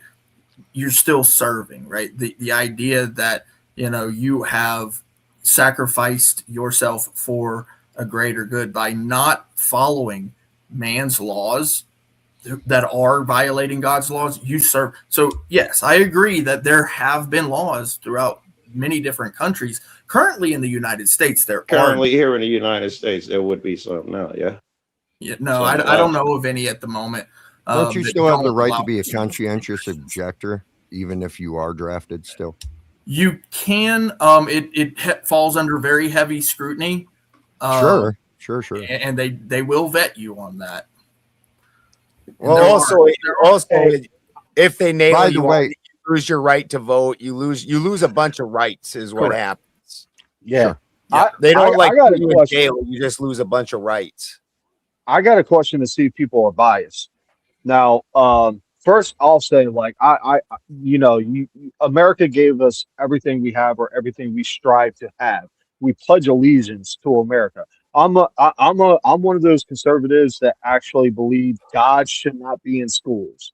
Serve your own God, but pledge your allegiance to America because that's where you live at. All that said, who criticizes Muhammad Ali for dodging the draft? Some people on here or not really? Well, not me. I definitely criticize Muhammad Ali. I don't hold an opinion on it. I have a low opinion. I think the rights that he should have lost from dodging the draft should have absolutely been taken away from him. So sure. I could agree with that. Yeah, I have a low opinion of the draft and the Vietnam now. War. I have Hold no up. problem with anybody who ducked out of that bullshit. I can't ask Boulder my next question because it'll be consistent. That's to show if someone isn't consistent. You can ask me. I think it was shitty. I think he should have. He should be able to lead a draft. I had no issues with that. So it seems like everybody believes because then if somebody said no, I don't care that he dodged it. Then I was going to ask, how do you feel about Trump? I am saying no. I don't care that he dodged the draft. Yeah, no. I don't care either. Yeah. I feel so much stronger about Trump because Trump became the commander in chief of the army and his bitch ass wouldn't serve in the army. That's why we've had dodging the draft, Clinton, Trump, all these draft dodgers. They should have been disqualified just by being. He's got a great argument. Never been a requirement. Hold up, that is a really good president. Hold up. Boulder, I agree with you on that. I knew your answer for Trump. That's why I didn't want to ask you because you are based opinion. But whoever said they don't care Muhammad Ali dodged the draft, do you care that Trump dodged the draft? The only reason I would have said not because he runs the military. I would agree with Balderson. No. This was long before he ran the country. You can't make an opinion based on hindsight. Listen, I was going to give you yes, it depends, right? Well, hold on. If he dodged the draft under some moral purpose, I wouldn't have a problem with it. If he on some bitch shit and he really gonna take advantage of the country and on some bitch shit, then I'd have a problem with it. I assume he did the latter. Why did Muhammad Ali dodge the draft? Because he didn't want to hurt anyone, kill anyone. Maybe Trump didn't want to hurt. Well, hold on. Muhammad Ali dodged the draft. We know that's not the case, though, right? He loves killing people. Hold up. Muhammad Ali dodged the draft for mainly two reasons. His religion, when he got in touch with Malcolm X, and like I think he said, he didn't want to hurt nobody. But Trump, maybe he didn't want to hurt nobody. So that's why I'm saying you're kind of inconsistent. No chance of that, right? Because it's not inconsistent. We know now, in retrospect, he loves offering people. He don't have a problem hurting people, so it probably wasn't. You're arguing from foresight, bro. You're arguing from foresight. Stop. All right. So I'm going to jump in. Be consistent. In retrospect, I'm arguing. We now know. I'm going to jump in here. Wildcard Worship over on the Benjamin Balderson channel sends to Big Ten and says, where do rights come from? Mr. Balderson, any thoughts? You're muted, rookie. Rookie move. Rights come from we the people. The Constitution is a document that is the laws that limit the government. But we the people are the ones that are supposed to uphold that because you can't expect the government to police itself. And so when the government is so heinous that they are consistently breaking the Constitution, i.e. our agreed upon rights, then we are supposed to take that power. So the true rights come from we the people, and if we Even the want our government rights, doesn't we believe need to that, stand for Partisan. The government says rights come from God. Nova. They would disagree No, it with you. doesn't. Yes, sir. The U.S. government says Government doesn't pick these sides like rights that. are inalienable. That God-given rights are Hold on. inalienable. I think we all got to answer the question, then we'll go I into think the open host is debate talking. about it. That's what I think. I didn't hear the host talk, and I was rebutting some Balderson said. It's okay. Nova Star, your Yes, sir. thoughts on the super chat. Where do the rights come from? Well, the founding fathers, who are my relatives, stated from God. That not be coming from any man, but comes from God. There you Toasty go. Man Bad, your thoughts. Laws come from God, not men. Men learn the laws, and then men learn how to enforce the laws. Yes. And manipulate them. There are two types of rights. There are inherent rights. Those are your natural or God-given rights. Then there are what would be understood as legal rights. Those are rights that men institute as authority for you to whatever. It doesn't matter. But in concept, there are two different types of rights. And because there are two different types of rights, when you ask the question, where do rights come from? They come from two different places. One is a natural or inherent place, which a lot of people believe is from God. And then there's the rights that are enacted because a king somewhere decided that it was called divine right. And it was actually not divine right. It's not natural. And he just does some pretty horrible, terrible things. Kraut, your thoughts on the super chat, sir. Thank you, Clay. Yeah, basically what Clay said, but I can add one more thing to show that it's not all rights aren't God given, because by proxy, for the first 100 years we were established as the United States, black people didn't have rights. So were the founding fathers saying that no man was created equal, or blacks didn't have a right? That would go against God's teachings. So like they probably just said that to make people like happy jolly and go with those rights. But yeah, what Clay said, there's inherent rights, and then there's rights that were put by the founding fathers based on what we had to fight for to get our own country. I would agree with Clay, but I wouldn't agree with your recapitalization of what Clay said. I would agree that the rights that men make, the ones that are protected by the Constitution, civil rights by the government, I mean, and there will be rights under God. And the same thing when people say legal, lawful. You get into it with some people. The distinction of lawful would be what's law, only God's law. That's what's real. And legal is what anybody wrote down, some king or some cat in the 1800s. Don't make it real. Stuck in New York, your thoughts on the super chat, sir. Lot of thoughts. I guess a few people have said something similar to what I feel. Our founding fathers encapsulated what they saw to be God-given rights in our Constitution. And that's the way I see it. Those are the rights that are God-given. I would say that some may be enforced by man more than others, but to what Kraut was saying, it's recognize you could be in error, right? And that's what that was. Blacks had no rights. Well, they were fucking up. They do have rights. Every man on this planet is given the same rights by God. Just because they weren't recognized doesn't mean they didn't have them to begin with. They had them. They have them now. So that's where I'm at with it. Well spoken. For the win, your reaction to the super chat, sir. Yeah, I really liked what Clay said. I mean, absolutely, number one, we have God-given rights, but we also have legal rights as well, too. I mean, if you want to look at the Second Amendment, for example, we have the right to bear arms. That wasn't a right given to us by our Creator. That was a right given to us by man, ultimately. So it's a combination of both. And I'm thankful to be able to live in this country that allows us to be able to have that right. Because if we didn't have it, we may be Australia or some other country or something. So thank you. All righty. God's favorite ant. Any thoughts on the super chat, sir? Sure. I would say the rights emerge from cultural awareness and that culture's willingness to protect that right. Oh, I believe didn't expect that. I believe our rights come from the Constitution.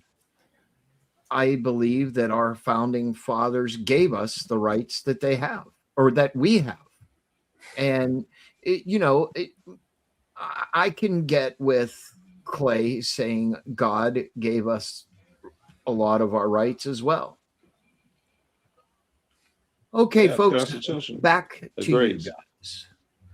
I got So, one for you. The Another question hold on that- on. If I question on could, that I'm not. then Oh, I'm sorry. is when those rights, the question on that is when those rights are broken, when is God going to show up and give them back to you, or any rights that you were claiming are you going to have to take back yourself?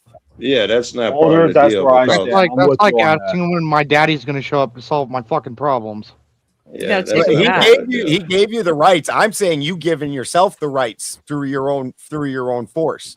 That the I American gave you a public bike. is the one that I Right. makes gave So you a I don't need God to Constitution. take care of the earthly business necessarily. Well, so there's a concept within the Constitution, the Ninth Amendment, natural rights, right? So you have a right to wear socks when you wear shoes, right? So the government didn't grant you that right, although it is encapsulated within the Ninth Amendment. You have a right to swim across a body of water like a river or a pond or a lake that's a public domain, right? Now, that, on the other hand, if it's public domain, that might be encapsulated as not only a man given right, but it's also a God given right. So those are two rights well That's a good point too. established. It can be both. Yeah. Right. Yeah, exactly. But then you also have a right to walk into your local courthouse and watch a trial. Now, that, on the other hand, is a concept of a right that was given to you by men. God That's did not give you man-made that shit. right. Yeah, it did not exist. The courthouse did not exist until it was built by men. So those rights are a different concept. There are different various types of rights, but they all fall under those two categories. Either it's something that naturally you have that ostensibly, nobody ought be able to interfere with. But then there's the ones that not not because they ought not be able to be interfered with, but because it makes sense societally that we ought get along. You should have. This made me think. I had a question for y'all when I hopped up here. Did y'all think a person, because this is what y'all was saying when I first came in, did a person have a right to overthrow the government? If they're tyrannical, yes. That is the topic. Very good. So you guys agree that yes, you do have a right. If there is a time to talk about overthrowing the government, everybody agrees with that. Yes. I think if you take a Oh, shot, I'm not publicly saying any of that stuff. Go right ahead. Yeah, you have a right. You have a right to I- overthrow your government, but the government also has a right to equally oppose you. As the old saying Well, goes, if you that's shoot the king, why I don't said. miss. I don't know if the one cat That's was what I in was here gonna when we say, first started talking. That's literally why we have our Second Amendment. It's not for hunting. It's not for defending ourselves. It's to protect ourselves from a tyrannical. I always say government, but actually in the amendment, it actually says tyrannical military. Well, let which me is ask you controlled something by the on that, government. Kraut. I have a question for you now. So you rarely get questions from me. I always get the questions from you. So when you're talking about the Second Amendment, does the Second Amendment give you the right to overthrow the Second Amendment? Damn, that's like fucking Inception, bro. Hold on, give me a second. Does the Second Amendment gives you a right to overthrow the Second Amendment? Damn, that's like a fucking paradox. I don't think it can. It can't. Yeah, no. If to answer the the government super and chat, the 2A, then yes, it does, doesn't it? to answer the Clay, you super should be chat up with that and one. to answer the super chat and what the actual question is. Typically, we would be on Sarah Tomato's panel tonight. Sarah Tomato did not panel tonight, or else we would normally be on there. Mondays and Thursdays are Sarah Tomato panels. Spin and I do other streams other nights. I do Uncle Ted Talks on Tuesdays, which is not an open panel. And so any other given night, we may be streaming. Yeah, you never know with us, do we? Oh, I thought there was something planned for tonight. What happened? Yeah. Say Yes, what? we're always arguing and butting heads and yelling and screaming at each other. What did you say? Clay. I said Balderson before, right? yells at Hold on a y'all. minute. The rest of Hold y'all on. seem to be in agreement. Ant, what did you say? I said I thought Sarah had something going on tonight. What happened? Did something happen, or am I just misremembering? her schedule? She's having a chicken night again. Oh, So, okay, yeah. cool. She's living her good And life. there are some people that know what I mean by that. Hey, she's having a good time. That's all. That's good Yeah, enough for she's me. she's out As long having a as good time. not some serious problem in the back, you know. No.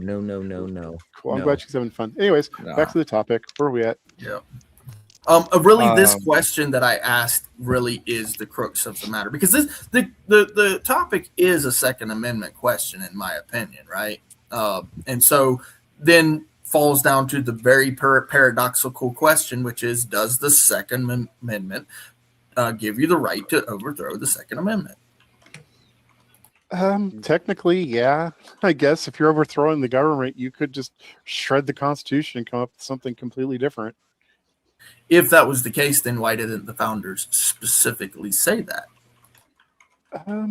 They kind of did. I mean, Because, if you read the Second because Amendment, They left if it they're open going to for allow you to change. overthrow the government, then they're going to assume that you want to get rid of that right because it was useless in the first place.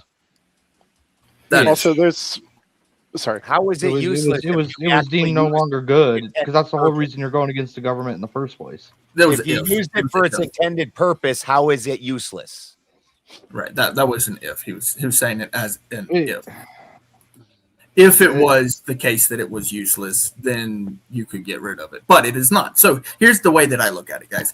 So the United States Constitution, along with the Bill of Rights, because that's the Bill of Rights, it is the supreme First 10 law. amendments, yes, go ahead. Yeah, it's the supreme law of the land. There is no other law that supersedes that. Therefore, it is not an intent to be overthrown.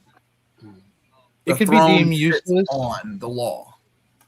Yeah, but it can be deemed useless in the aspect of now that we put in this new government, we don't want to allow a generation in the future to come against us. So we're gonna either change the wording of the 2A or we're gonna strike it all together and not allow the right to rebellion at all. Also, the thing about the Constitution is like none of it says you and I can't do something, right? The first parts of it describe the government, tell how it should be formed, right? And then you've got the Bill of Rights that tells the government all the things it can't do to you or us, rather, or themselves even. Exactly. It's not about it's not really a law about us, right? It's a law against the government. That's what it was meant most for. rights They or used protections for us against the government. They used it as worst way they could. Anything that wasn't written in there, they said it gives us permission to mess with. And only the things talked about in there are sacred. Even the and things that are written in there, they as mess well. with. I mean, Here's they had the to have a problem. backstop, Joe. They had to have a backstop in there, or else you have cases that go unresolved because, like, the courts are like, we don't know what to do with this. There's no law to cover with this case, right? So they had to have a backstop to catch cases like that. Well, that's what what 2385 does is it gives the government right to also resist you. It's an equalizer. We agree. Yeah, So that's good. There is a portion of the Constitution that establishes what the people cannot do. And that would be the same one that establishes the U.S. Code. The U.S. Code is the law, right? When we talk about what is legal and illegal, right, which you can't do. So that portion would be Article 1, Section 8. That's the necessary and proper clause, right? So what it does is it establishes the laws, which is the U.S. Code, and by proxy, what you are not allowed to do as an individual. So, for example, if I was to advocate for the KKK, for example, the government could deem me a domestic terrorist, and they could do something about it. They could arrest me. They could, if I chose to apply force doctrine against them, they could shoot me.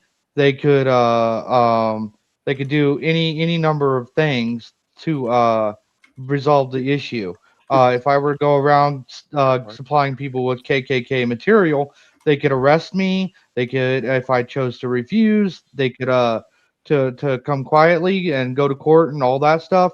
They could shoot me. I mean, that's what 2385 is for. It's for to give the government the ability to do something about you being a fucking jackass running around the fucking country doing stupid shit.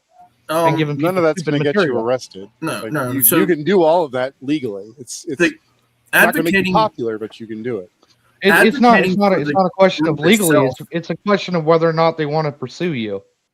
Well, yeah. Well, you'd have to break the law for them to actually pursue you. Like, yeah, they can label you, but that doesn't give them any special rights to go after you. When Ice Cube is sitting there singing "Fuck the Police," and the NWA is doing all their fucking rhetorical bullshit, the government could absolutely go after that as fucking terrorist rhetoric. They can. But they don't. They can, but they choose not to. Why would they go after their own? That's the identifying difference. Why not? Hold up. I grew up on NWA, Toasty. I'll have to strongly disagree with you. NWA and fucking old school Bone Thugs is good. Got me into old school rap. That's only good rap, by the way. NWA does. They're good music. Incitement's a high bar. NWA does not promote any rhetoric or violence against the cops. They just say, "Fuck them." They don't really. I mean, they talk about true. The entire fucking song is about killing the cops. Like the Supreme Court's been heavily skewed for decades in favor of protecting free speech. Like they are. I think you need to go back and listen to that fucking song, Ant. Yeah, I'm going to. Art is art, man. It doesn't matter. I don't need to. They can sing whatever the fuck they want. It's not singing a song is not incitement. Sure, they can say whatever they want, but the government reserves right and ability to be able to go after you if they want to. They have a very high bar to hurdle to be able to prove. No, it's not. It's a very low bar, as Rob Nora likes to say. Incitement's very difficult to prove. It is because you have freedom of speech and freedom of expression artistically. It's very hard to fucking prove. All they have to do is link it to a gang, an affiliated gang unit like the Crips or the Bloods. Okay. That's all they'd have to do. Right on. It's not an extremely high bar at all. It's not an extremely high bar at all. Yes, it is. It's a very low bar. It's only if they want to go after it. How many incitement cases were charged last year? Because some of the cases chose because in fact, just do like the last 10 years. I mean, let someone go or prosecute. Like they're not. That's why you got a fucking jury. They make a decision. Show me a case where somebody's been prosecuted successfully for incitement due to releasing a song on a recorded medium. Where's it happened? I mean, don't tell me like I'm not arguing. I'm not theoretical possibility. Hold the fuck up, man. I'm not arguing. Misinterpreted the words of the law, because it doesn't fucking happen. It can't happen. And did I argue that there was ever a specific fucking song? You're arguing that it's possible. So demonstrate. It is possible. Is it not possible? Not the way things are set up now. You'd have to change a whole lot of things. Did they not go after what was his fucking name, Afro Man, because they thought he did some shit, and then they realized they were fucking being dumb about it? They did do they lost it, and they got sued and fucking lost. Who did they not? But what happened to them? But I was not what happened to the people who raided his house? I was not being hyper. What happened to the people who raided his house? I was saying they could. That's the fucking. That's the thing you're not registering. Not legally. I said they could. They cannot do it legally. Oh, a lot of things could happen. That doesn't make them legal. We're talking about legal procedures, not. It is legal. It is legal. If they want to do it, they will do it. No, not legally. They have the fucking power. Your own example was 2385 is about breaking the law and got busted for it. 2385 gives them the legal power to do it if they want to. They can abuse their authority, and then the courts are gonna fucking spank them on the ass. You're just fucking conceding to my point. Get him out of here. I'm not conceding shit. We're talking about legal fuck shit. Out not of here. Fucking people breaking the law. Bye. You fucking See retard. ya. Oh, you're fucking stupid. Conjection. Get the fuck out of here. You go to Quit fuck fucking out trying of to talk about shit you don't know about. You know, okay. That was horrible. And in the seminal 1971 case, Cohen versus California, the Supreme Court overturned the conviction of a man who wore a jacket reading "Fuck the draft" into a courthouse corridor. The court ruled that offensive, emotive, and vulgar speech is heavily being the key word here, protected under the First Amendment, unless it is likely to incite immediate lawless action. The fighting words doctrine. Cohen versus California. That is the Supreme Court decision. The law of the fucking land. Yeah. They can Houston versus Hill. The cops raided his house over weed and then tried to sue him in a civil court over his response to them raiding him over weed, and they lost completely. Yep. Not even one juror fucking sided with the cops. And that cop ate that cake too. And the cop ate that fucking lemon. That man's a fucking legend. There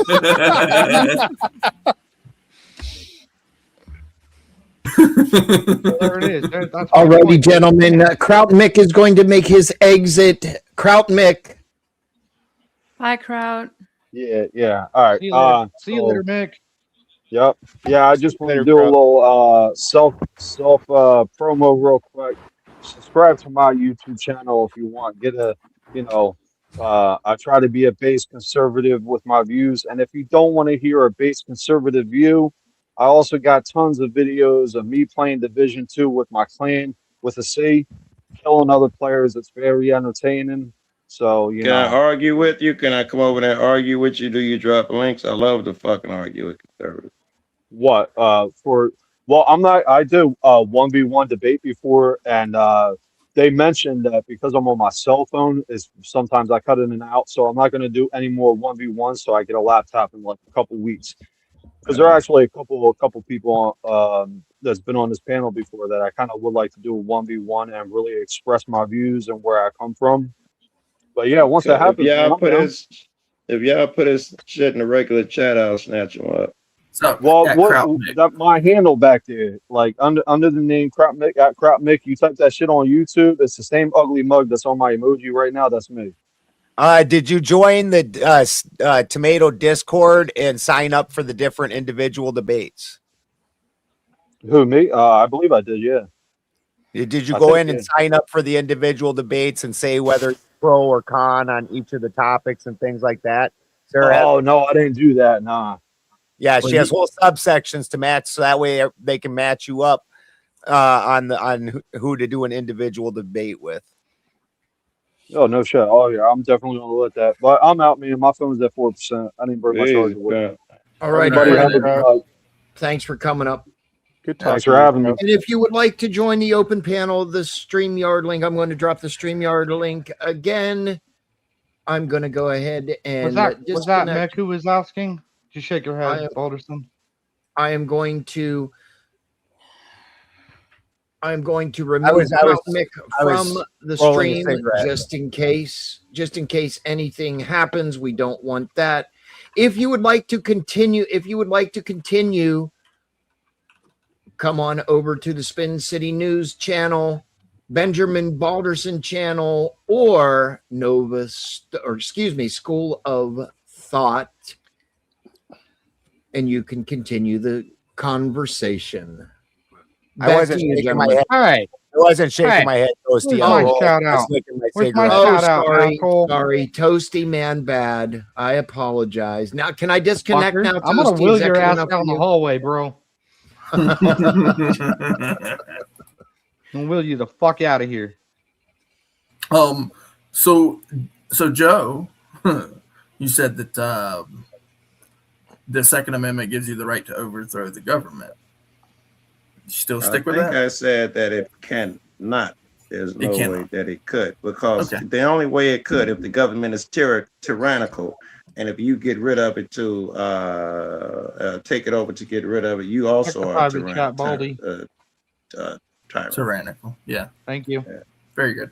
Yeah, because here's the way that I see the Second Amendment, right? As far as tyrannical government goes, right? So it wouldn't be to subvert the government. It would be to subdue any immediate skirmishes. The same idea as the very concept of those court cases that Toasty was reading, imminent danger, inciting, those come into action as a portion of self-defense as well, right? So if it's in self-defense because there's an immediate skirmish going on, then in that case, like let's say that the police forces have surrounded your house based on some very unscrupulous things that portion of the government is doing, then yeah, of course you have every right to defend yourself. That's a different thing than you going up against the government itself. Interesting. And I'm not so sure the first is a thing.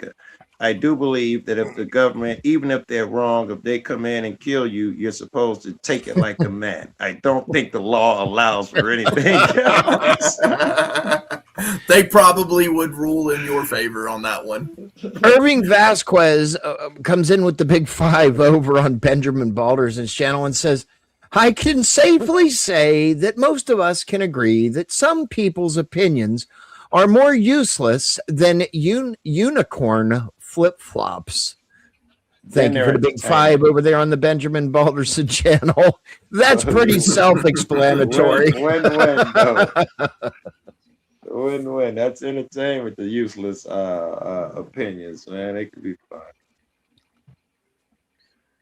Wow, that was good. That was good. Rookie. So you said you didn't agree with the first portion?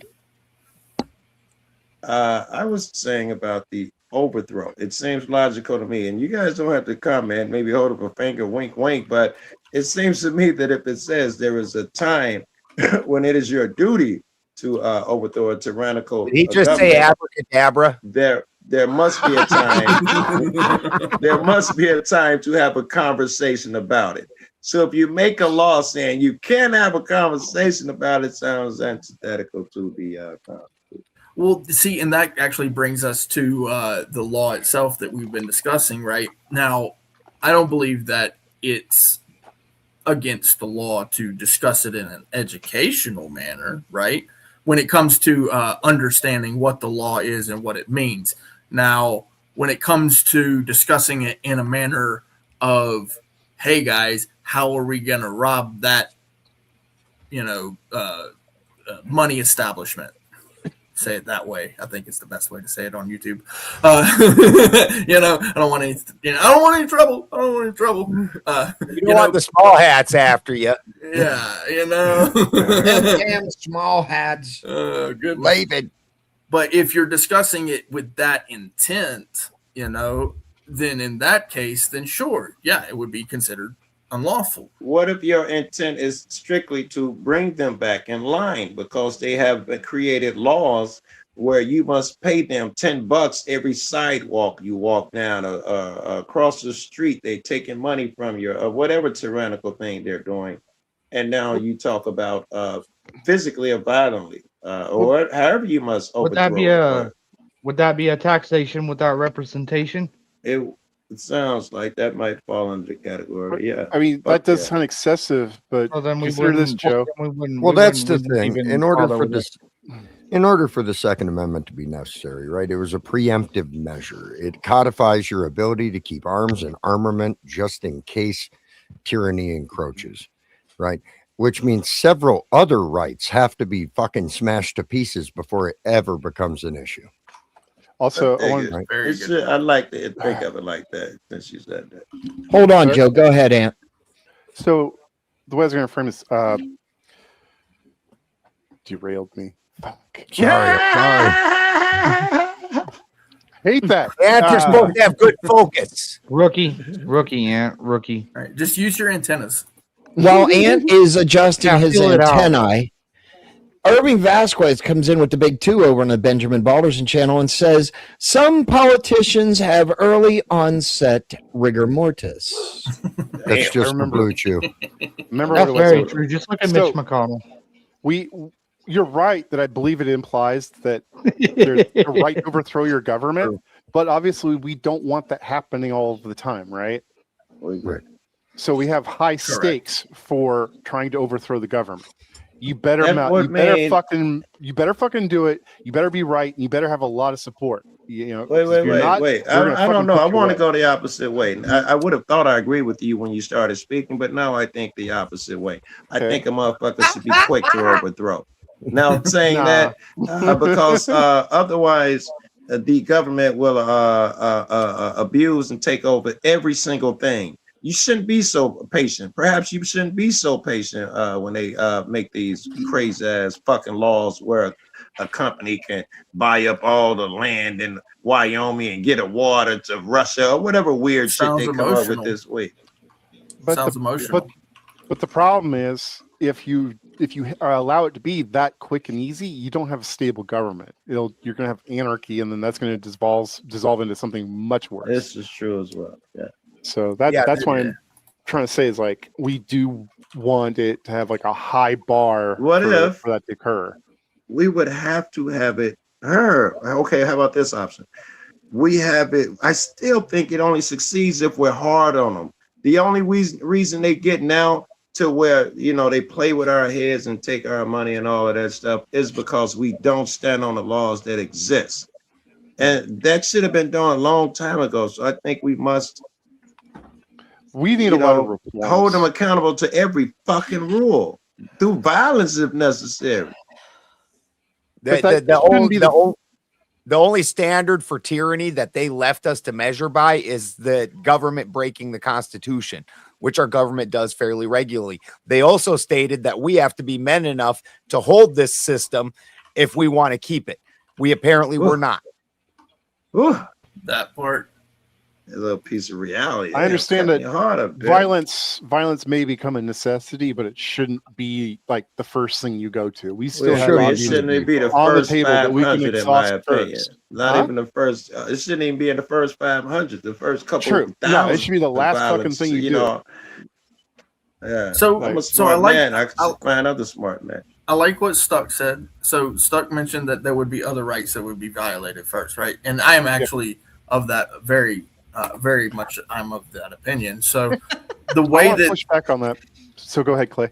Yeah, the way that the founders actually wrote the Bill of Rights is they established what rights that you would have encapsulated first, which means that that's actually where they would come first. First, they're going to come after your beliefs. Then they're going to come after what you say. Then they're going to come after what you write about. Then they're going to come after where you go. Then they're going to come after what you can ask of your government. Then they're going to come after your firearms. So far. You ain't missed yet. And they're going to come after your firearms. Yourself. And then once they take your firearms, then they're going to come into your homes. And then they're going to come after your pockets and your person, right? And they're going to put your ass in a dungeon, and they're going to charge you with multiple crimes. And then they're never going to give you a proper trial. And then they're going to give you a crazy ass bail and take all of your money. And then you're going to have nothing left, and you're not going to be a natural man. And the state will own everything. That's from the First Amendment all the way to the 10th, okay? And you can count them in order, okay? What I just that's why I hear you had them in order. Okay. I've done this before. I've done this a few times. And the First Hold on, Amendment. Clay, are you arguing that your possessions make you a man?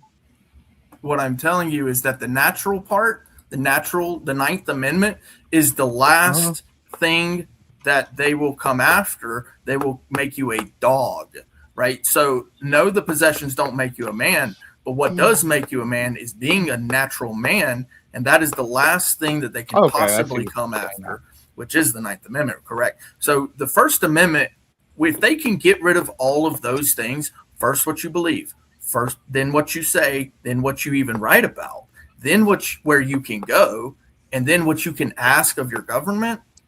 At that point, if they can get rid of all of them, then they can take your guns.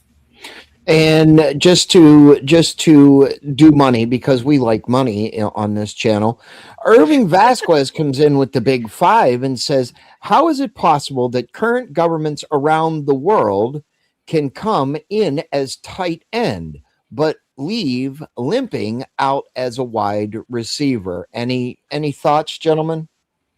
Can true. someone Daniel. make sure? I want to make sure I understand what he's saying, right? How is it that other Anal. governments, as What? opposed to ours, they come in and then they get hurt and they leave and our last? I'm not sure I understand the question.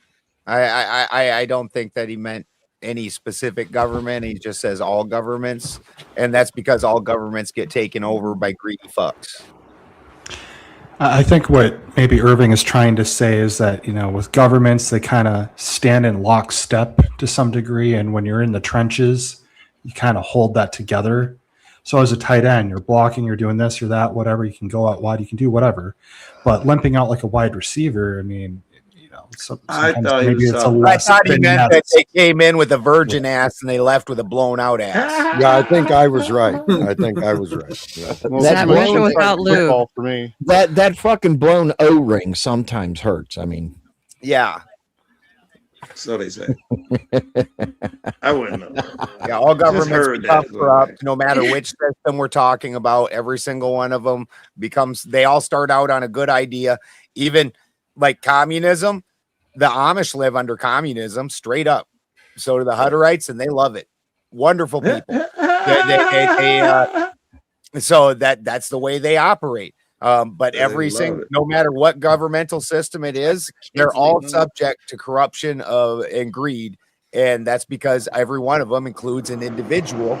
And so they all end up falling apart eventually because the corruption and the greed. And then you get something. Is there a way around it? Perhaps transparency. If everything was open that these people were doing, then is that a way around corruption? If such a thing were feasible. I think that's probably existed. There's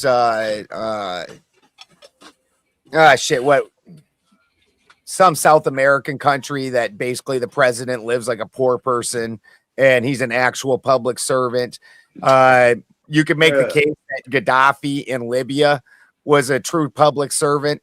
Libya at the time had the highest standard of living in Africa. They were bringing water and food and and curing the food problems in Southern Africa. And then he tried to make the gold dinar, which would have competed with the dollar and actually crumpled. I'm not sure that's what I'm talking about, Ben. These are good acts, but what I'm talking about is transparency. Whether a person gets to walk into the office and see a transcript of every phone call made, see where every dime went. I'm talking about that the type of transparency seems like it may head off corruption. I understand what you're saying. Those presidents I'm listing did do that, but we're also talking, just like my communism example, all these systems really don't work in a large system. Every large system fails. Tribally, these smaller systems all work, whether it's communism, fucking capitalism, whatever you want. They all are going to function just fine on a small scale. It's when you try to scale them up that it's a problem. So these smaller countries. I think that's part of my accountability argument here. I think this is why it fails on a large scale, because on a small scale, I see my alderman in the store here and there. He's accountable in church. He's accountable. That's a type of transparency. But once it blows up and the guy's insulated and you have to have 5,000 people to get a meeting with him before he blows you off the first 3 times, now suddenly he's unaccountable. I'd agree with numbers. Yeah, when they get too big, they're unaccountable.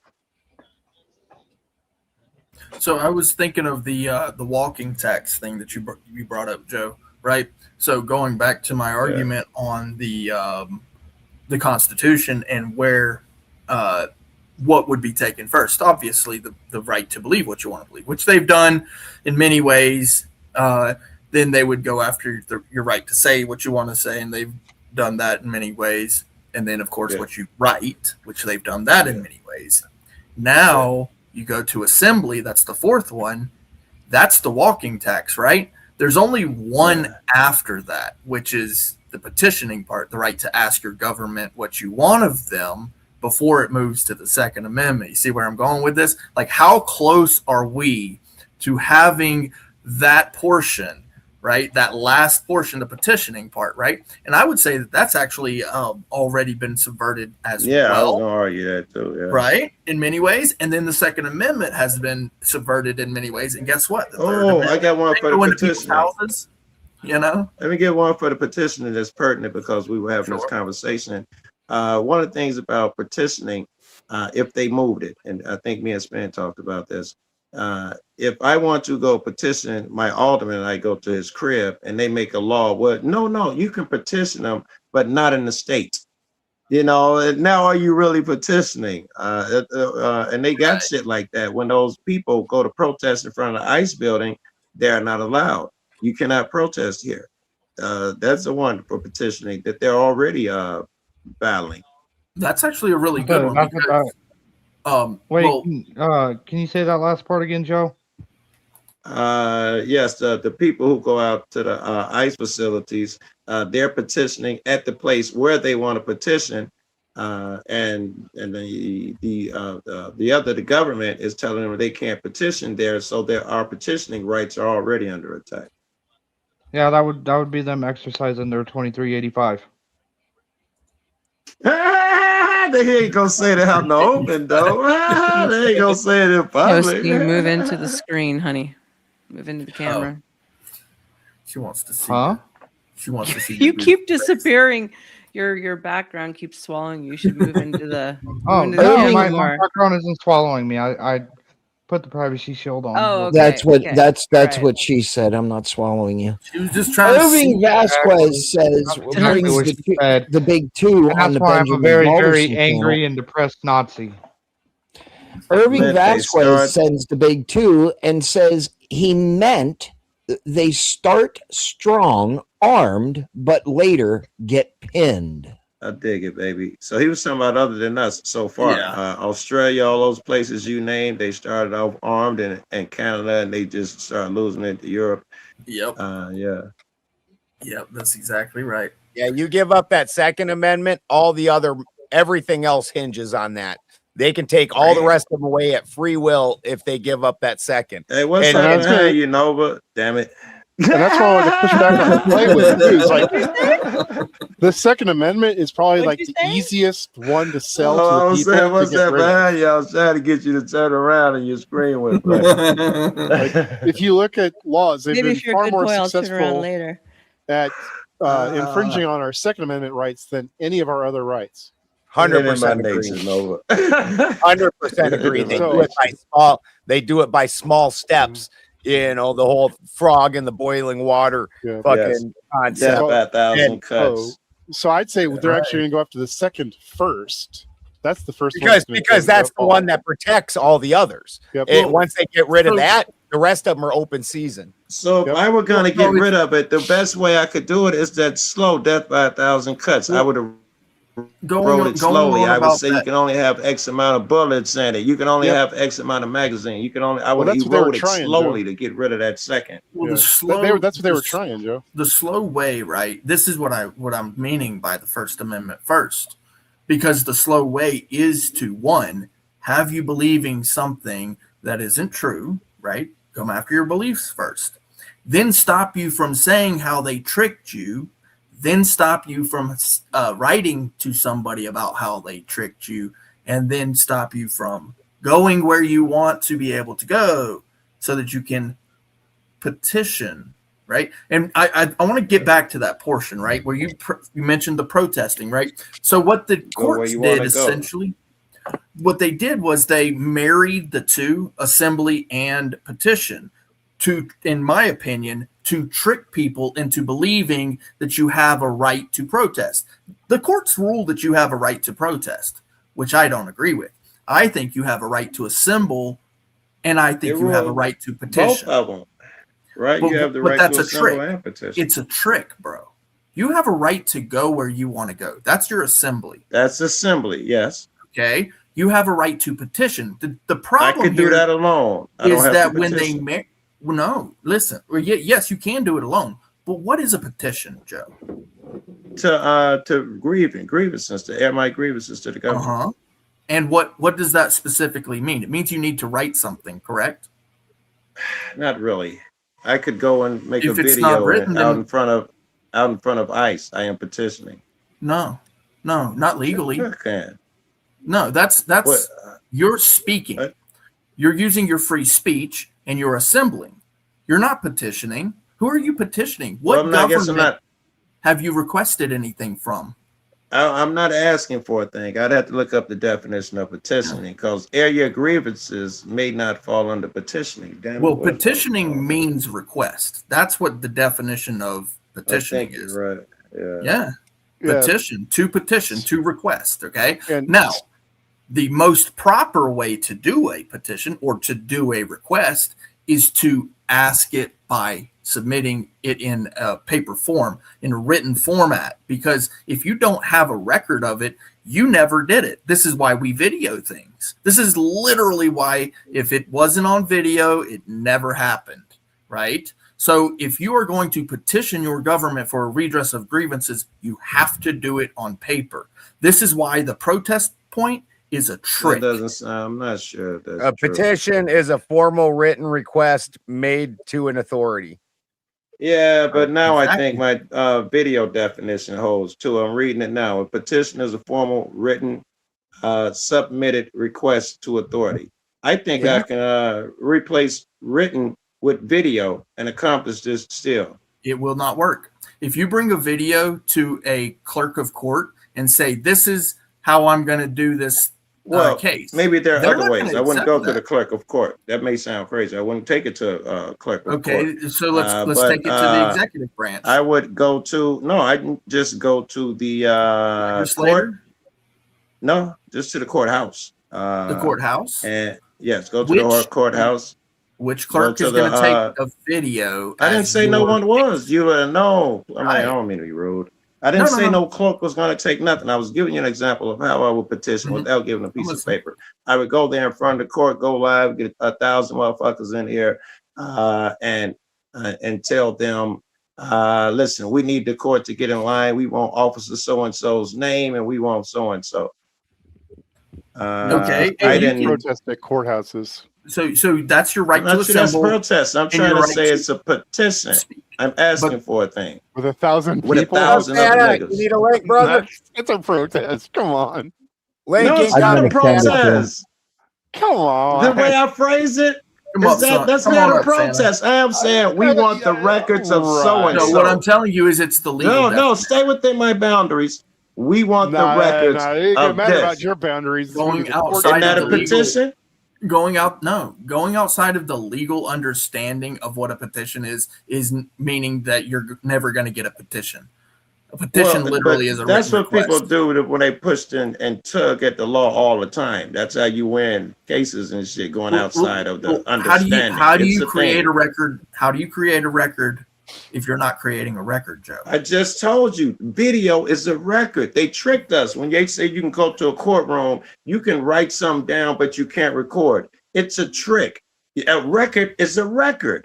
It's a trick. Okay.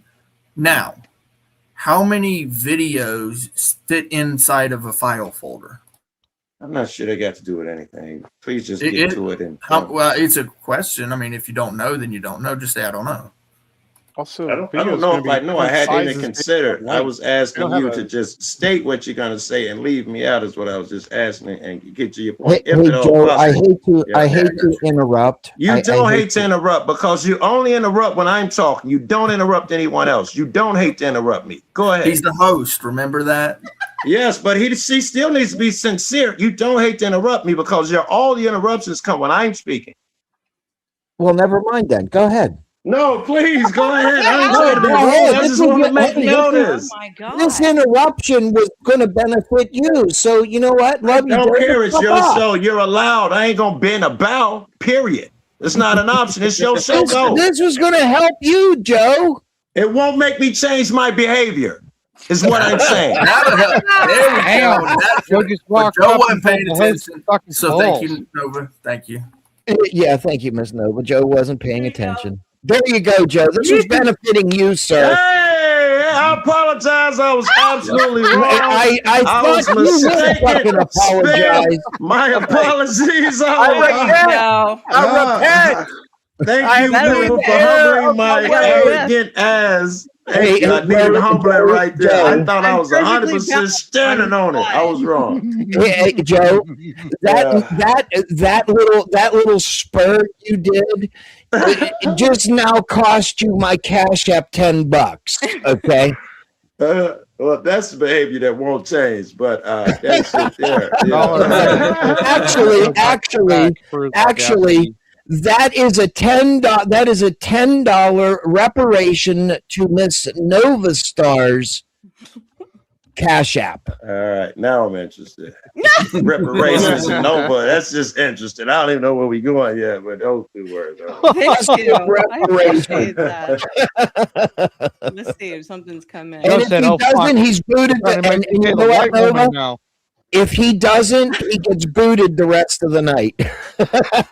What am I supposed to be doing? Something? P. Fletch just donated for another booty shot. All right. For fuck's sakes. Oh, perfect. I guess the one. Hey, pal. Hey, you are thick as a snicker, pal. Yes, I am, honey. I'm very thick. There you go. I get a replay on my other camera, by the way, because it's one of the later one I'm watching how long, so I got to see that. Thank you, P. Fletch, for the dono. Santa, you have been beckoned, you and your elf. You need to come up here, Santa.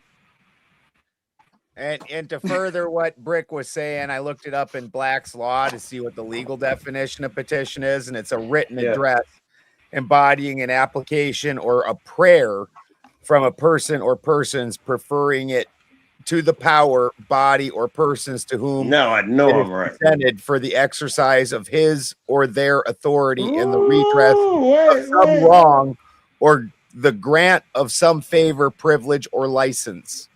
How am I not correct now? You're completely 100%. Hold on. Don't get excited.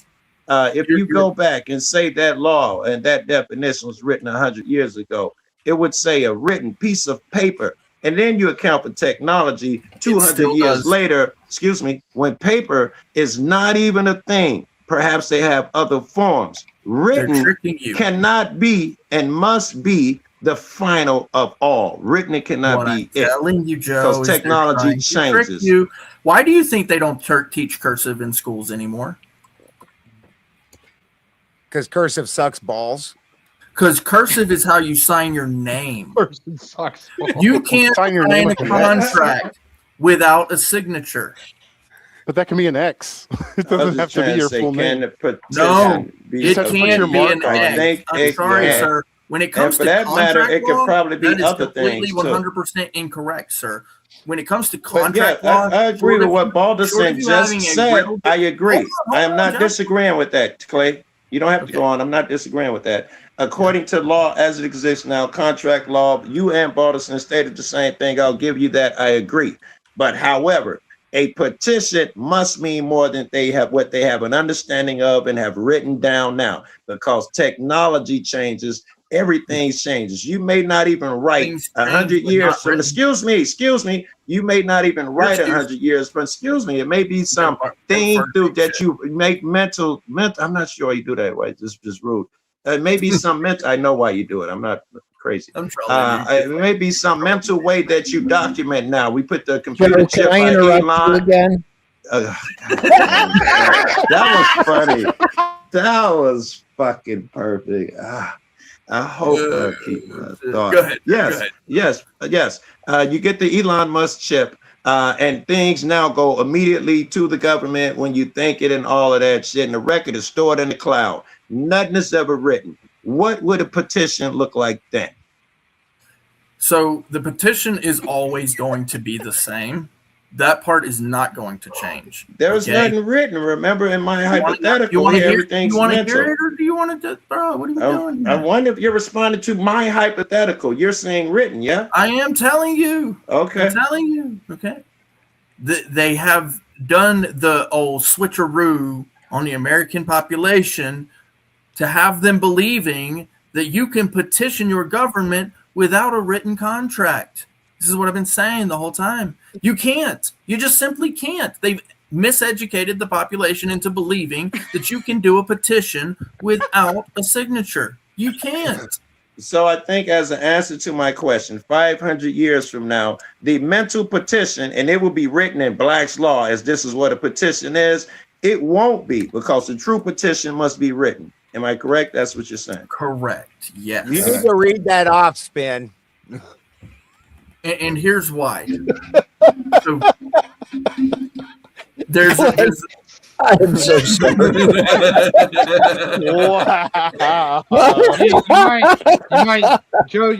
I'll tell you in a minute, Joe. Irving Vasquez comes in with the later. big two and says, damn, she can really cure scoliosis with them. I don't know how that happens, but damn. Can I ask? I'm was sorry. that Joe? Oh, Pero, good to see you, sir. Greetings, everybody. What's up, brother, man? Oh, yes. The authority on this subject matter. I hand it over, a good sir. person to ask. Peril, did you hear what I just was asking of Brick? Well, a man is bound by his word, is he not? Supposed to be, anyway, yeah. So why are we so dependent upon the words of others that we grant that authority to hear back from? This is why I put in the comment section, I don't make petitions. I don't pray to these supposed authorities. I demand. That's why I wear this short mustache. If you're Hitler's willing executioners, then motherfucker, you better understand I'm the motherfucking Hitler. You're supposed to be, I'm the boss. You're supposed to be paying me. Hey, Peril, Right? how'd your I'm meeting the go one the other night? investing in you. How'd your meeting go the other night? That said prayer in the law. Forget to give you your Xanax this morning. No, I don't even know who's talking. Fuck out of me. I don't know who's talking, but what does it have to do with the topic? What do you have to do with the topic? Well, is not a man bound by his word? Yes.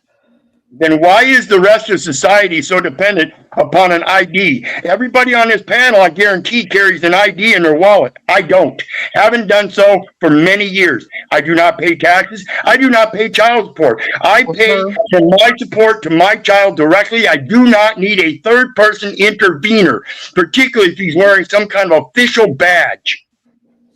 Well, sir, maybe that's why you struggle to get along with the government so much. No, I don't struggle to get along with the government. The government struggles to get along with reason and intelligence. The government struggles to get along with reason and logic. I don't struggle to get along with the government. They struggle to get along with the reason and logic of a real man. You have to struggle with the reason and logic. Ben, I'll be right back. You're in charge. Okay, let me explain something to you guys. If you go through a case, you're in court, and they dismiss the charges, but they put the costs on the defendant. Is that right? I can't do that. Can you ask your question again? Oh, you say they can't? That's not. They are doing that daily, despite the case laws in every state that says it's not viable. If a plaintiff brings a case and they lose, they're supposed to pay for it. That's in every state's rules. Yet every state passes on the costs to the defendant. Is that for ID carrying individuals or non-ID carrying individuals? Because if you don't have an ID, they can't really process you the proper way. I'd have to see some example. Really? Because that really is that your belief that if they don't have an ID, they can't process me? Do you have a birth certificate? No, actually I do. I have 3 birth certificates in my possession. Why do you have He isn't wrong. If you win your case against the state, you still have to pay the lawyer. The state doesn't cover the court costs. Oh yeah. That they're not going to cover the cost for that. No, I'm talking about court costs. This is in a small claims court where there's no attorneys. Right. Plaintiff brought a case and it went unclean. In a court of equity, he's seeking equity must come with clean hands. The plaintiff got on the stand and admitted their faults in denying my rights by ignorance. They didn't know. But the court turned around and passed those costs on to the defendant. Who is the defendant? Is it me? So they found the court ruled Answer the question. Answer the question. Answer the question. Who is the defendant? Is it me? I guess. I mean, it's Nope. your case. You describe it. Nope. Nope. If you guys don't understand what a person is versus what you are, then you keep going by defendant. You keep going by that first name, last name, or your calling, whatever. I prefer to call everybody brothers and sisters. What? Do you have? Are we doing the sovereign citizen thing? Is that what we're doing? That's what it sounds like, or it's very adjacent to it, anyways. You can call sovereign citizen shit all you want. The reality comes down to the truth. That's what we're saying. I asked if that's what we're doing. The admiralty law, sovereign citizen, that type of shit. Is that what we're doing here? Yeah, if you want to talk admiralty, let's go. Let's go. Oh dear God. Hey, before we do that, can I go back to petition briefly? Hey, Santa. Yeah, so I saw your question in there. I can, if you'd like to ask it. Yeah, because with the ADA, they have to make reasonable accommodation. And if somehow your only way of petition is by video or audio, it has to be supported. Yes, and actually, I'm glad you brought that up because Title II is very important. So there are accommodation requirements of the government. That's crazy. It can't be true. There you go, Balderson. But if you are you caught, were right, Joe, it's true. if you are caught lying, then that will be very severe punishment for that. Sure. Well, as you guys have seen, sometimes I have trouble communicating. You didn't have any trouble there, bro. That was very timely. That was good. And so short of that, you still need paperwork. And when I say that there is accommodation, they are required to accommodate you. It will still end up on paper. That's okay, but they're typing. Correct. Yes. They so can take your my video. transcript. So I can't petition through video. No. The petition is the piece of paper. They write it for you. Yeah, it would be almost like translation services. Correct. Yes. Exactly. But with the ADA, they have to accommodate whatever your true and provable disability is. However, here's a funny part. They may not be able to ask you what it is. I'll switch calls, whoever got part of the show. ADA, you don't have to defend what your disability is. Yep. I actually have a script for that too, by the way. But yeah, so the videoing part, right? So you would want to be able to document, and this is another portion of it. You would want to be able to document. Now, there's a standard basic operating understanding for journalism when entering into spaces where video cameras aren't allowed, right? That sort of thing. And that is that you would use a spiral notebook and you take notes a certain way, you'd X out at the bottom, blah, blah, blah, right?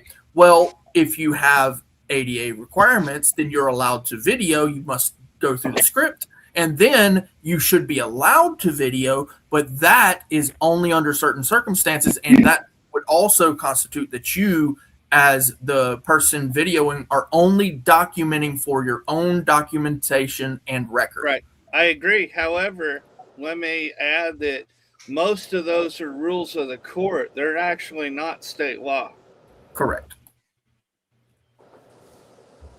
So yeah, I mean there is the allowance, they call it allowance of videoing for these specific purposes, but those purposes don't lie about it, because if you lie about it, you get caught. Well, I already know which video Joe Cool was getting down about. That's right when I came on. Good morning or evening, everybody. Yeah. I don't remember what video I was referencing. Well, let me help you zoom in there. See, you got me. I can't read somebody's name. The girl who was showing the booty. Nova Star for you, Joe. Hi. Sorry, Moon. Welcome.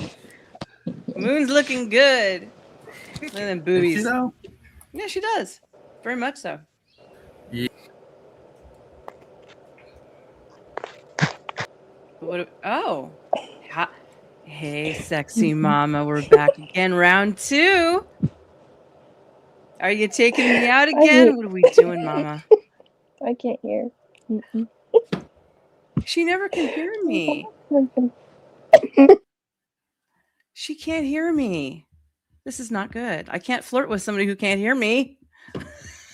That's funny though. Yeah, That's it's the very fucking StreamYard funny. moving things around stuff and all that. Yeah. We see 4 headlights now. Yeah. Doink, doink. Moon, come back. You can blame There's it all 4 on me. lights. I tried to give you the speed date that somebody paid for, and she just boop, bye. Oh, well, she said she couldn't hear me again, so.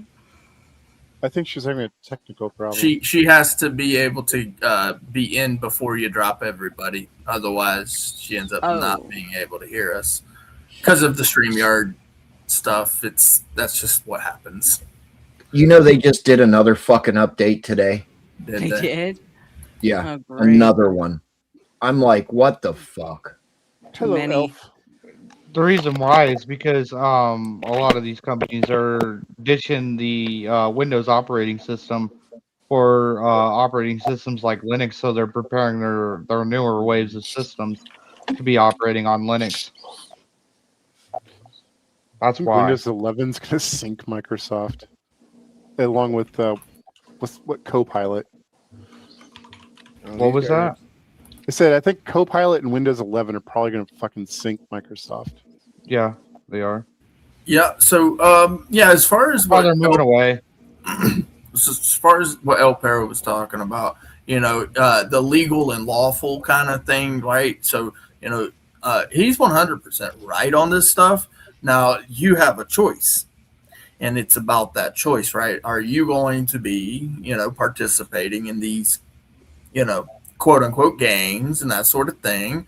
And then is it worth it for you? Is it worth it for your family to get, so entrenched into this stuff that essentially now you just can't even climb out? And then now your whole county is entrenched into it, and your whole state is entrenched into it, and your whole country is entrenched into it, your whole region. And at some point, when do you say enough is enough? When do you say it's enough fucking paperwork, it's enough bullshit, it's enough legal jargon that I'm just fucking fed up with it? And I 100% agree with you, El Perro, and I know where you're coming from. And it's so wild now. Like, we're in 2026. Like, back in like early 1900s, it would have been hard enough. Now we're in 2026, where it's so structuralized that like they're setting up flock cameras. They're trying to set up data centers. I mean, it's just wild. It's just crazy, bro.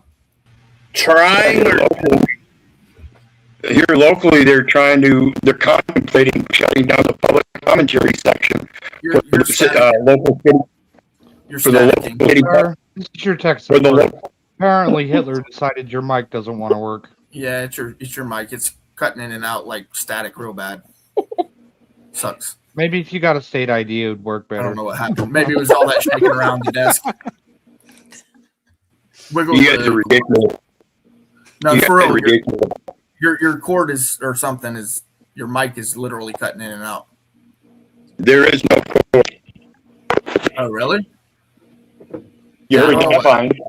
It might just be latency between Don't buy Hitler phones, your device and the router. No, I don't know what it is then. But go ahead. Between you and your ISP, I don't know. We'll try to make it through with you. Achtung! Achtung! Attention. You guys think it's funny. I think everything with humans is funny. I hope your grandchildren think it's funny. I hope your oh, wait a minute. You won't have any great-grandchildren. Don't you get it? Yeah, my family's been getting it since they won the war. Sir, did she try? There's no reason to yell at me. On and off and seeing if that works. My man won it. My man kept it. So no reason to yell at me. Yeah, why are you yelling at Santa? Get any gifts this year? What did Santa ever do to you, Mr. Hitler man? You're gonna get cold. Is it because Santa's a Jew? See, that's the mentality of people when they see a short mustache. They don't see a man that's true and honest and trying to give out a good message, reminding people that we're turning into Hitler-willing executioners right here on American soil. You want to make a joke of it and slander people. I appreciate your anger. I really do. But that doesn't make you right. And anger, you know, we're always every just because I'm angry doesn't mean I'm wrong either. Just because I sound angry doesn't mean I'm wrong either. But what it certainly does point out is people don't want to listen to somebody that's angry because they think they're wrong. They want to sit there and laugh and have fun. Get in the flash. You have no idea. I've seen you, and that's the thing. Well, people think that when you show emotion, talking over me. Well, I didn't realize you were talking first and foremost because there was a break on my end. Please donate that 10. This is killing my brain.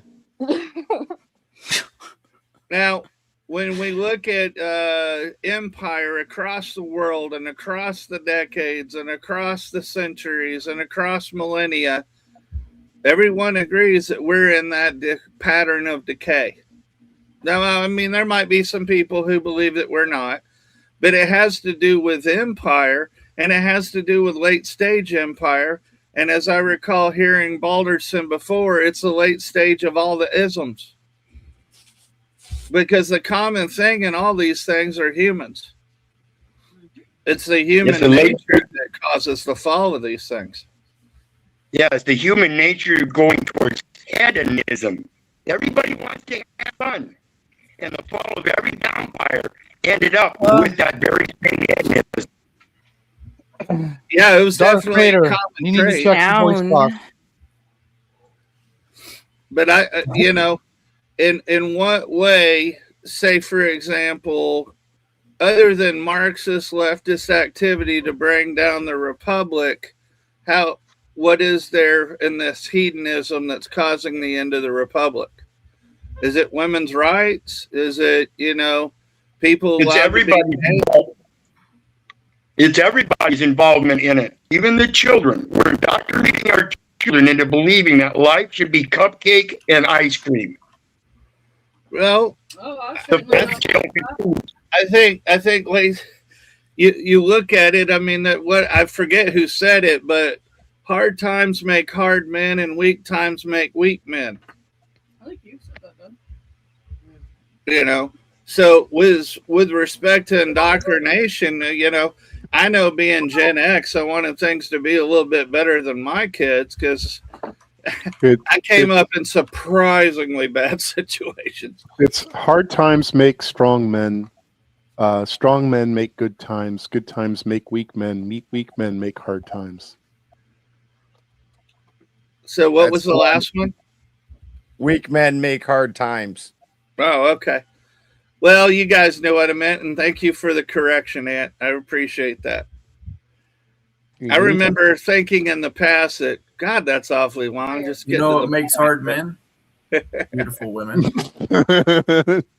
Knew you were going to But, go there. you know, it helps. It's true. There's the 3% core that can possibly change our culture. Any swing in culture above 10 to 15% becomes common culture over, a decade or so?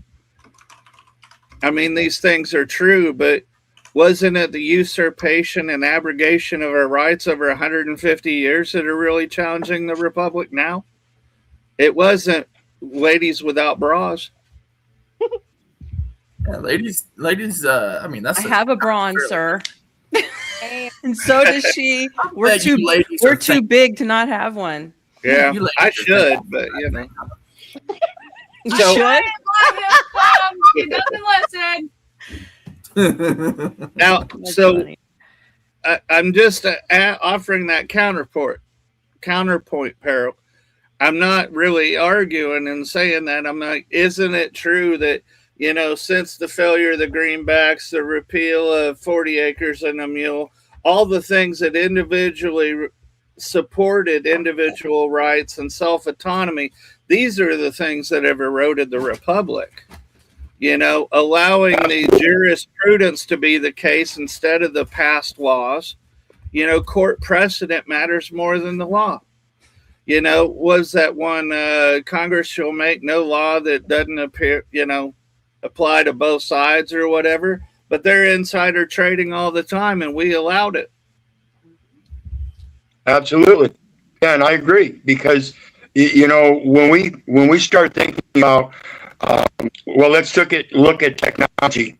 If anybody knows what Jevons paradox is, it's an economic paradox where the people start demanding things and the demand becomes exponential and the economic cannot support it. That's what we've got here in American society when it comes to economics. It's Jevons paradox with the data centers, all the information, everything. It's all going to fall apart. I guarantee you. It's a matter of when. I agree with you. It's going to fall apart, but for a different reason. Our generation, the next generation, or our grandchildren's generation. Sooner or later, it's going to fall apart, and we're not going to have great-grandchildren generations. Well, it's going to fall apart so hard that we're going to have a bottleneck in human population, not just in economics. Well, there are two factors that you brought up with that, if I may reply. The first one is the falling apart is not because of the data centers on their own. It's the mentality behind the data centers. And then with respect to the population, centering large number of humans in any area raises infertility, lowers the testosterone, it lowers the individuality. And there was that rat experiment where they're living in Eden or heaven or Universe whatever. 25. Universe 25. Well, Ben, do you mind expounding on that a little bit? Yeah, they 25 times. That's why it's called Universe 25. They repeated an experiment where they gave a rat society unlimited room and unlimited resources. So basically, the other name for it's the rat utopia, and they let this society just do what it would. Well, long before they ever ran out of room or ever ran out of resources, they started seeing some real weird behaviors out of the rats. Like some of the rats started depriving the other rats of resources, even though it was an unlimited supply. You started seeing things like they had these ones called the beautiful ones where they didn't have to do anything. They just sat around and just were pretty.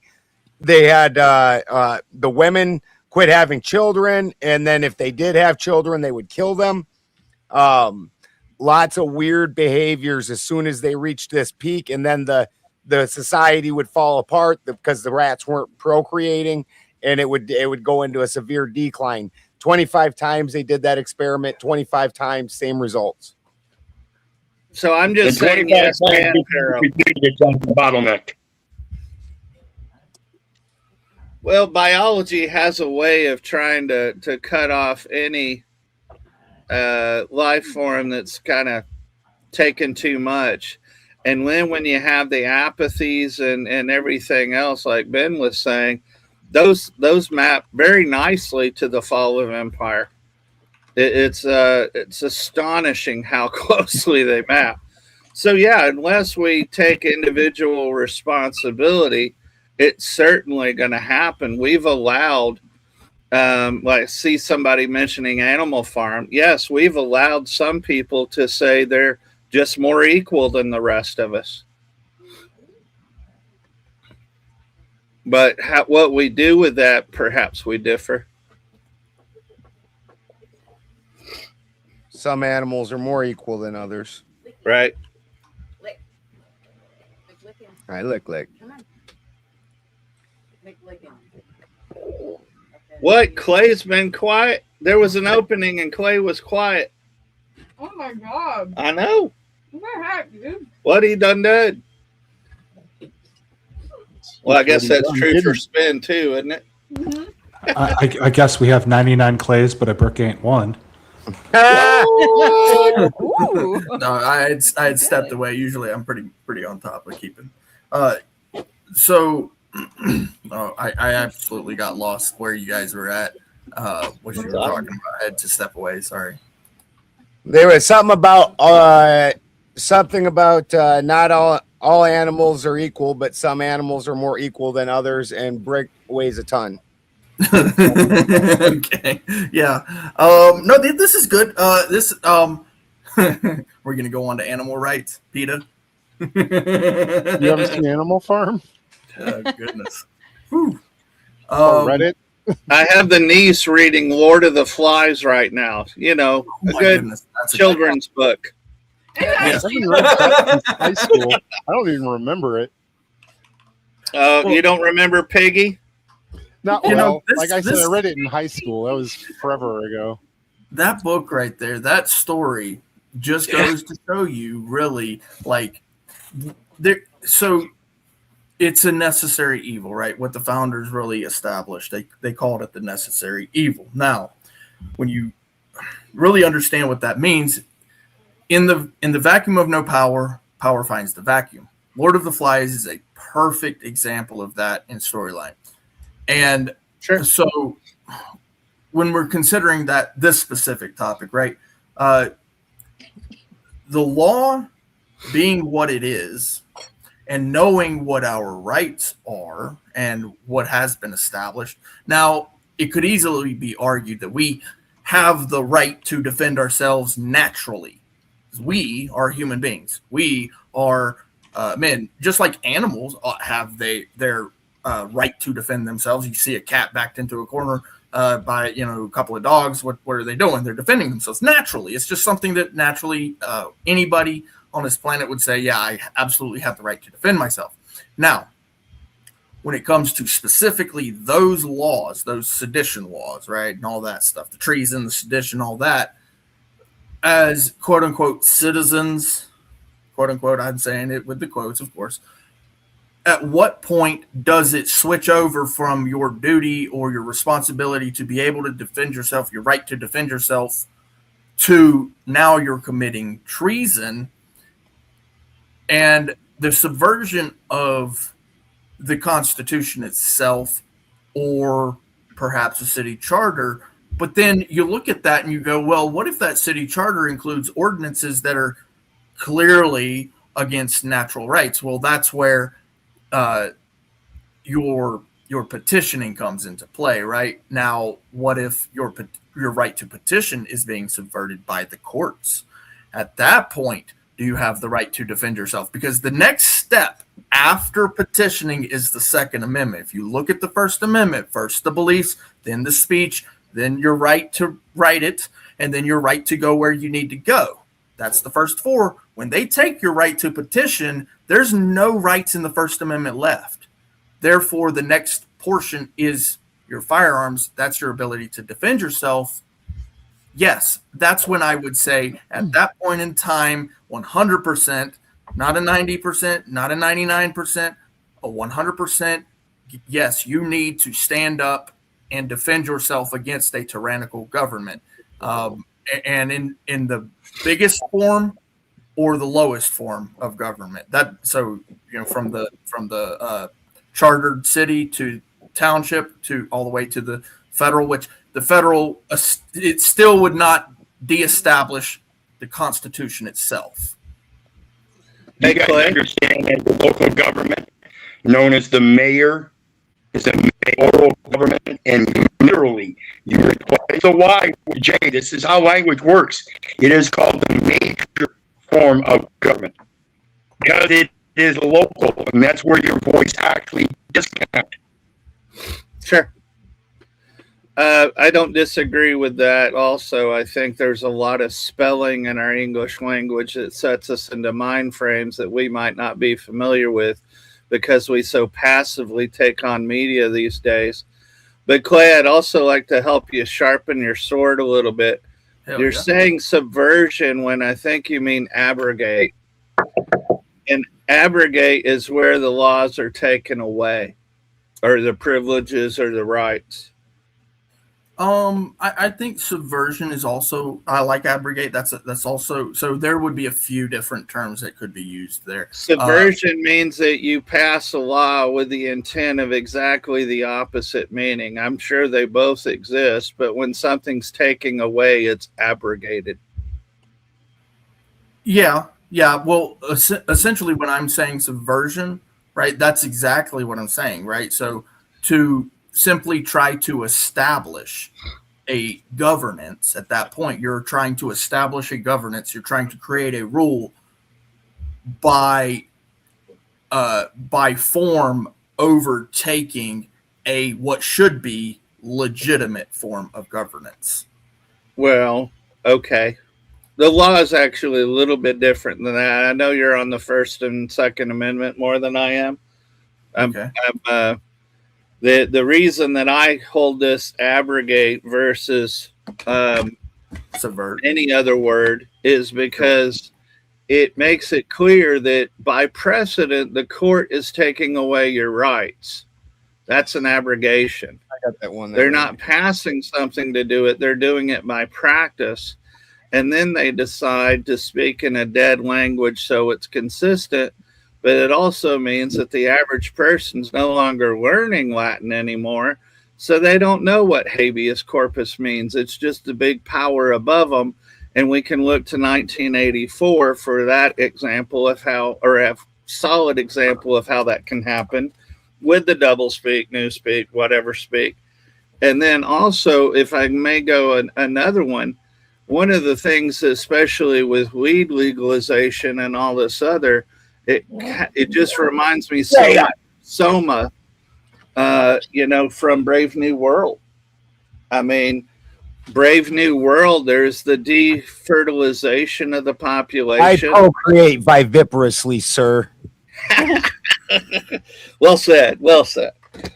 And so, all these things are going, but the only way that the government accumulates power is that it picks up the crumbs that were left behind. Just what several people have said on here, it's little bit by little bit.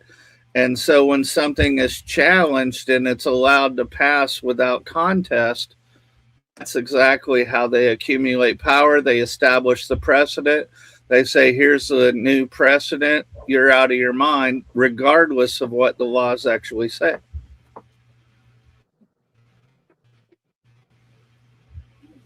Yeah, I don't disagree with any of that as to a cause, right? Now, I would say that with subversion, that would be like the underhanded version of exactly what you're saying, right? So, which is actually what I'm actually, in my opinion, what I'm saying. I don't think they're overtly taking our rights. I think they're underhandedly doing it.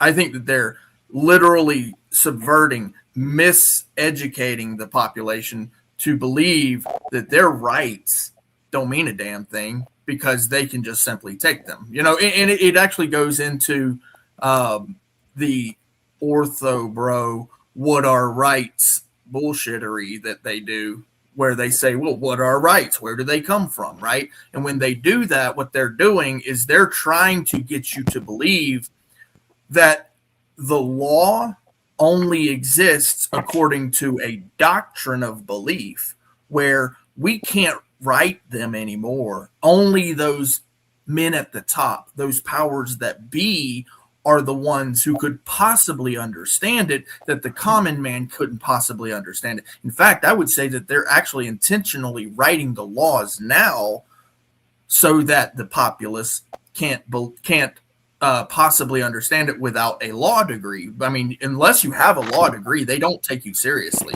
Now, if you know the law, they take you seriously, but they treat you like garbage in the court. So it's kind of like a catch-22 at the same time. Right. So yes, some of us are more equal than others. Yeah, precisely. Yeah. I kind of disagree with that. I think that they don't need to be writing laws.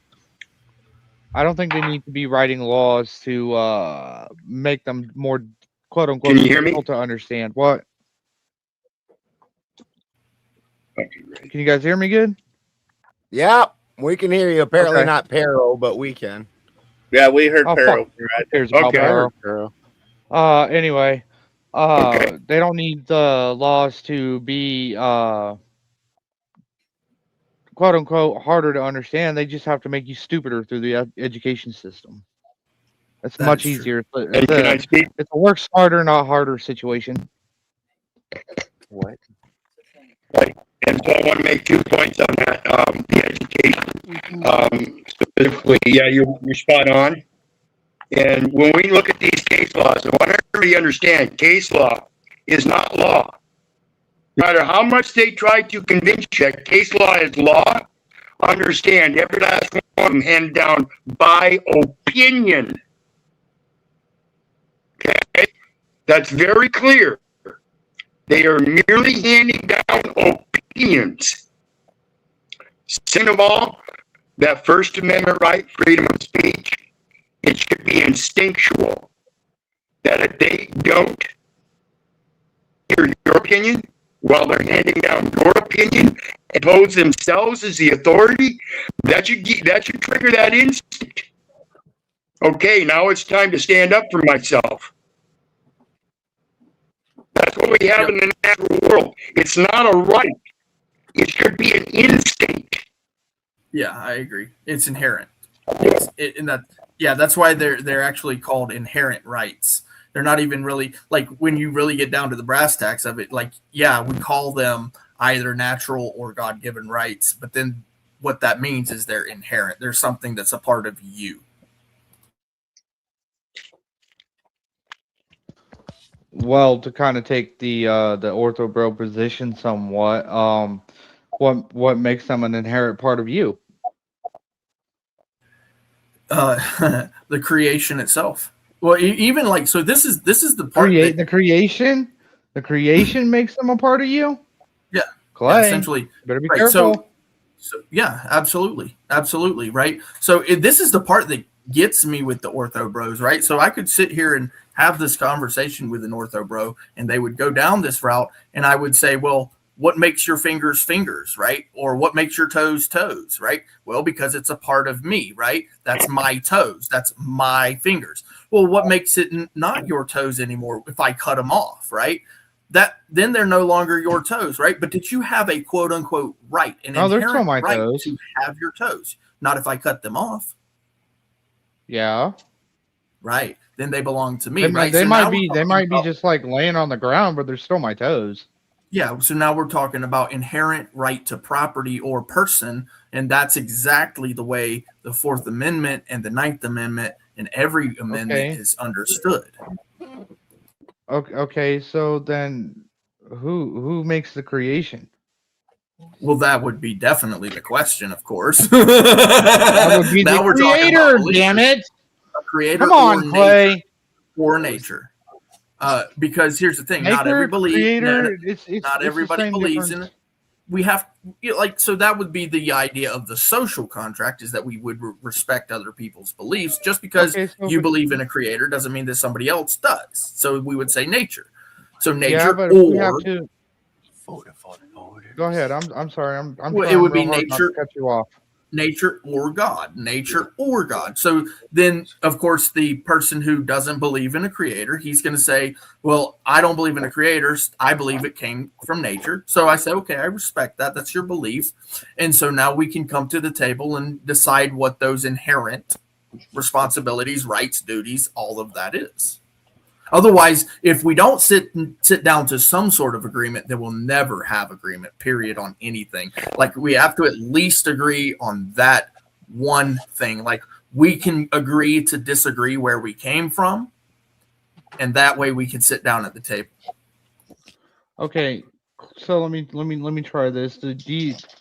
Would you agree that everybody in the room agrees that the universe had a beginning? I would. I don't know about everybody. Everybody has to agree that the universe has a starting point. Sure.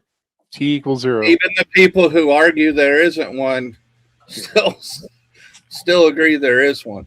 How do we have a universe if there's no beginning? Well, that's I would love to hear that theory. You know, Well, some people think it's eternal. Yeah, some people do. Yes. I'm not going to defend it because I don't subscribe to it. I'm just saying there are people who see it as an eternal universe. Yeah, eternal universe has all its own problems. Because if it's eternal, then you know we got the whole issues with entropy and everything like that. We shouldn't be seeing everything dying. I do think it could be cyclical, but I don't think it's eternal. Should literally not exist. But I would be it really can rebound, and I think that's what Enter Toasty. I forget who's That's me, I voice said right cyclical. It's me, Toasty. Yeah, the cyclical universe. that are talking There right is now. definitely there's no beginning or end, but that's kind of a logic problem in itself. Right. But so here's the thing. So if we're it going to doesn't go feel comfortable with science at all. right. So I but mean, if we're it's going just- to if we're gonna base a conversation on what ought be legal, right, then sitting down to discuss what was the beginning of creation or the universe or all of existence, that's not going to serve quite as much purpose as Yes, it is. the rights, the inherent rights that we have on this planet. It really with just respect does. to legal, it's not even germane because the establishment clause, we shouldn't be establishing these as the primary basis for any finding. Correct. I agree. Yeah, no, because here's the thing. Just inherently, intuitively, you have a set belief system. If we all agree that the universe has a beginning, then we have to agree that the universe has a beginner. Yeah, otherwise, No. we have a logical contradiction on our hands. Does not belong here. Nope. I get where you're going with that, but no, there's the potential. I'll only agree if and you that's where accept. things get quantum and really strange. You I'll have only to agree have if you accept to have that the something beginner there can be deciding when to nature begin. itself. Otherwise, you can't have a beginner. It Well, it doesn't I'll depends. accept It the depends beginner on if the which beginner can jargon be you're nature using. itself. Might not have a beginner, Right. but I might have a spinner. Yeah, spinner is, also right? true. Can we Yeah. I'm not hear what was just said, but foundational error in language here, and even the Christian society recognizes that he is not a respecter of persons, and yet we keep quantifying a creator or a beginner. Is there? Can we agree that it's a creationism, and that there isn't necessarily a personified creator, but there is a creation point? Something happened. Not somebody did something. I mean, if you go with Spinoza's God, which is just a God that just created all the laws of physics and all the laws of and matter and everything like that, and it's indifferent to what man does with its will, right? So even if you go with Spinoza's God, it still created a bunch of inherent objective laws that exist. So in which case we still have to admit that we're comporting all of our laws to in recognition of those laws. So yes, we would still have to make But our if I laws may, go by that's only a. Western culture. Hold on, I was Oh, not. I'm sorry. I really wasn't finished, and I've been trying to be very, very respectful tonight. You have them. And so we have to conform those laws. We're still conforming those laws in recognition of that those laws exist, and so that means that at the end of the day, we're still aligning all those laws to go towards a specific doctrine. Now, funnily enough, that specific doctrine that we're leaning towards in our legal law system is looking like it comports a lot towards Christianity. Now, what you guys could bicker about is whether or not, I suppose, Christianity has identified the correct creator. Okay, I sorry for walking over you before. I think I was lagging there, Dusty. Apologize. Oh, I'm sorry. How much did you miss, Santa? I'll try to. Well, no, I heard you, but when I spoke over you, I wasn't hearing you then. Oh, okay. And I apologize. That's okay. That's okay. Well, it's understandable, but that's a profoundly Western perspective. And I love how much we love the Western Academy. And, you know, we look to these philosophers and say, wow, this is how things are. But there are a lot of different perspectives around the world, you know, going to origin, human rights. I mean, everything. There's a gulf, you know. Yeah. And, for example, in Taoist cosmology, there is the beginning. And it is most like the cyclical universe that modern Western physics is saying. But the reason that our things from the West have come down the way they are, where, you know, apparently there's Christ and apparently there's God who's sitting on a chair and all that cool stuff, is because that was the driver of the Western civilization, frankly. You know, from what, 380 there, Farmer McBen? You know, where you start instantiating the politics of the Roman governments, Western society, were becoming controlled by the Catholic Church. And then they kept going over and more and more and more until the Carolingians started coming up, and they're reinstantiating that, and they're taking away all the quote unquote pagans, which some people say it's others, some people say it's foreigners, some people say it a lot, but what it is not us. And so when you have 1,000 years of that powerful empire squashing any dissent, even with the Declaration of Independence and everything else, it's still molded from a Judeo-Christian perspective. Dionysus, is that Dennis? Are you Dennis? I don't remember him having the 7 Hills submerged thing on his name. Is that Dennis? What's up, Dennis, if that is?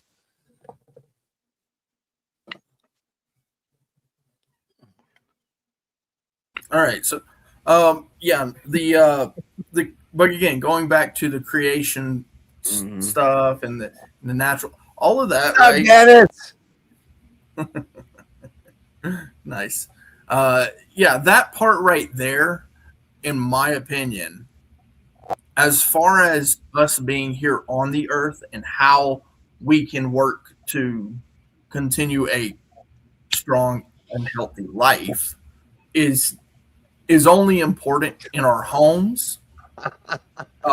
It's not as important on a societal effort, because you in your home can operate a certain way where other people in their own home, they're not going to operate that same way. So what we have to do, if we want to build a more cohesive community, state, nation, whatever you want to call it, what we have to do is we have to at some point work together to be able to do that. And the only way, in my humble opinion, is to kind of push that over here and set it to the side and only operate based in our home life, because and I'm not saying you can't bring those values to the table. I'm saying just you put that to the side while you operate at the table of community, and that way you can actually come to a common ground of what is sensibly the rights, the legal standards, the operations based for a decent society. Because if you don't, essentially you're going to get caught up in the minutia, and eventually the problem with that is beliefs drive men to do some pretty wild things if people don't agree with them, especially. And so, but why are we gathering ourselves up like trash on the side of the road for them to be able to focus forces and pressure on us to break us? It's like we've learned no lessons from feudalism since time immemorial. Well, it's kind of like that old They're quote done says, because that one is working. It's kind of like that old quote by I can't remember specifically who it's by right now, but they said the only thing that's necessary for the flourishing of evil is for good men to is for the will of good men to stand by, right? So we have a lot of our education systems and stuff like that. As we're growing up, we're taught to if we get punched, just go tell a teacher. Just if we see somebody getting picked on, go tell a teacher. Not actually stand by and put a stop to oppressive metrics and stuff like that. Be the good men who stand by so that evil and tyranny and chaos and all that stuff can flourish, right? And with that, I'll hand it back over to you, Santa. But that's so damn passive. It about kills me to just listen to it. We're talking about the education system. I'm educating and homeschooling my niece right here because she needs to learn how the world works. Mm-hmm. And then on top of that, we're on a homestead because she needs to know how food works. Mm-hmm. We're able to pump our own water because that's the thing that we need more than anything else. And so even if I piss somebody off in the city council, we're going to have what we need. And when we're living in stronger communities in rural areas, that's where the power of the people is realized, not in large cities, not in smart meters, not all this crap where you can throw a rock across the civilization and make wastelands in between. That's why, they don't mind taking the water for the data centers and everything else because they want to congest our city so much that even biologically we're going to reproduce that rat 25 or whatever the name was on that. It's predictable. So it's not somebody said there's no imminent threat. No, we're halfway down the road already, folks, if not more.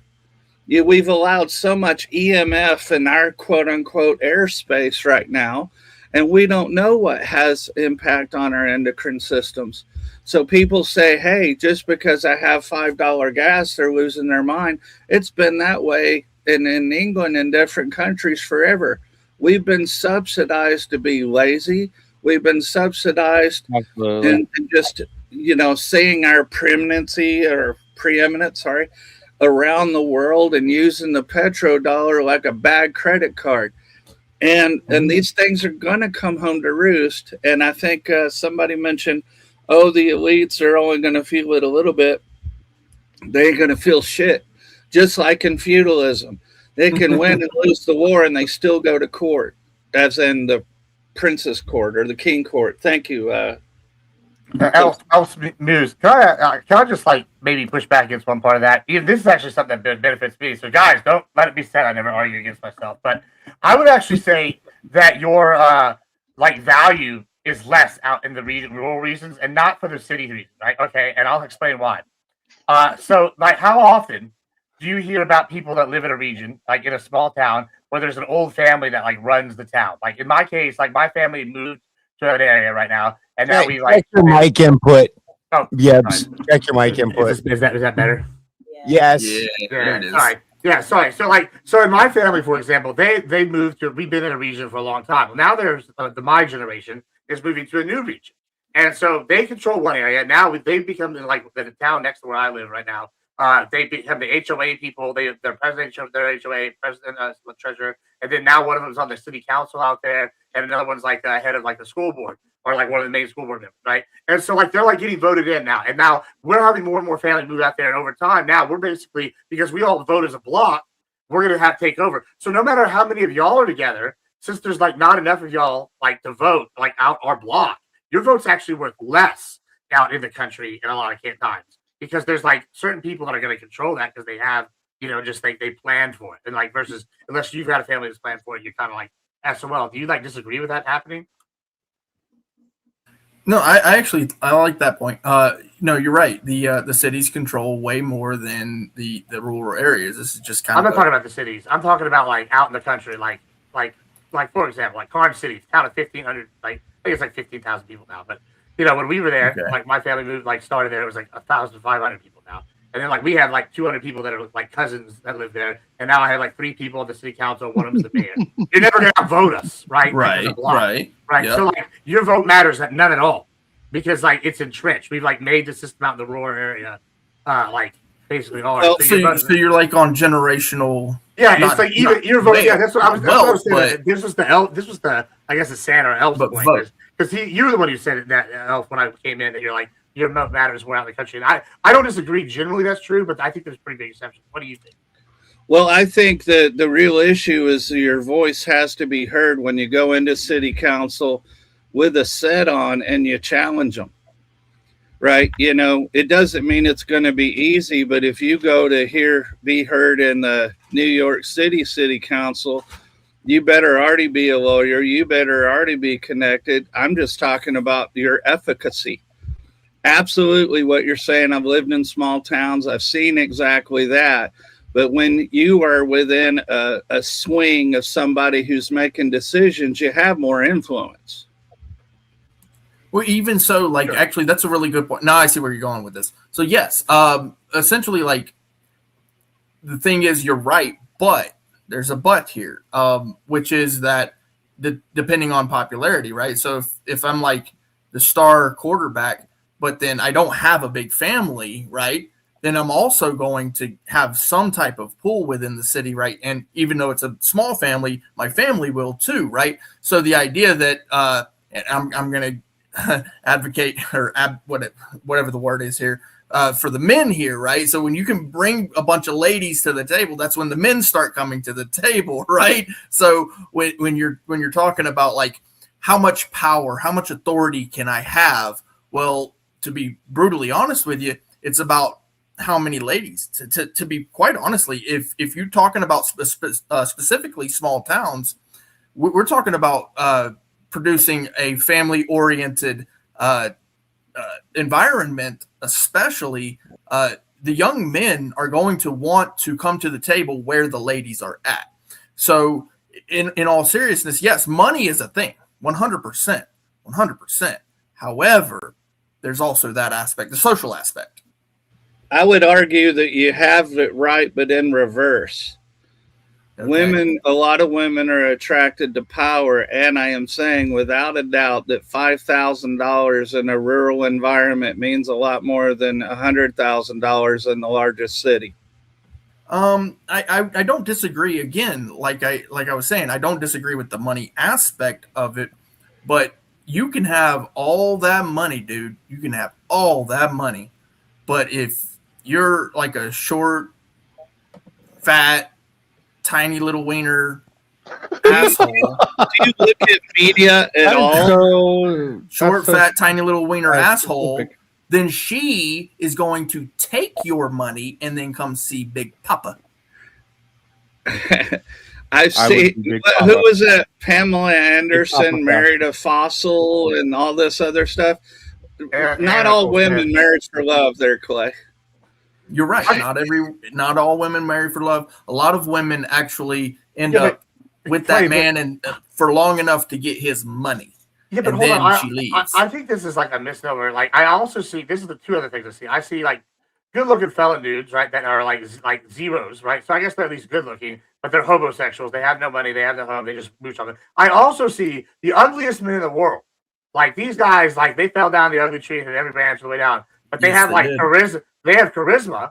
And like I literally went out like last weekend, and this guy, you know, that guy from the cartoons back in the day with the big eyes, and then he had like the teeth sticking out. He's like, yeah, I already seen the gangly teeth sticking out. Yeah, he's like, yeah, spell master, yeah, like Igor. He looked like Igor, and they like come and walking out. I went out to see this guy look like Igor, and he had literally like one of the hottest women I've ever seen. They've been married like 3 years. I was like, okay, clearly what's going on here? And he wasn't that he was rich. He made a decent amount of money, but like he was just like had the like pizzazz. Like I feel like everybody. Yeah, my younger brother's like that, right? I mean, he's not an ugly guy, but he's not, you know. This guy was ugly. Yeah. Well, I will support Gibbs because I've had several people ask me, "How did you marry her?" So there's just some magic there sometimes. But again, you know, if you're the star quarterback, but you ain't got a whole lot of money, and all the cheerleaders are always swoning over you and all that, and then you grow up and you're actually a pretty cool dude, they're still going to flock around you, and that power is just going to find you because the men are going to want to be around you because the women are around you. It's just the reality. I think that would be true until she meets a dude who can actually do things that are important to survival. Well, what I'm talking about is quote unquote alpha male energy kind of thing. Yeah, when she meets a real alpha male, like a guy who can hunt, fish, fucking skin leathers, fucking build a talking about fire, me. build a shelter, all that shit, me. she's gonna immediately gravitate towards that fucking dude. Much like the lovely Miss Balderson gravitated towards Mr. Balderson, Right, yeah, rather it's than talking some about really Ben, rich yeah. motherfucker. For no reason at all. Nah. But yeah, no, and like I said, I'm not disagreeing at all that the money does make it happen. The generation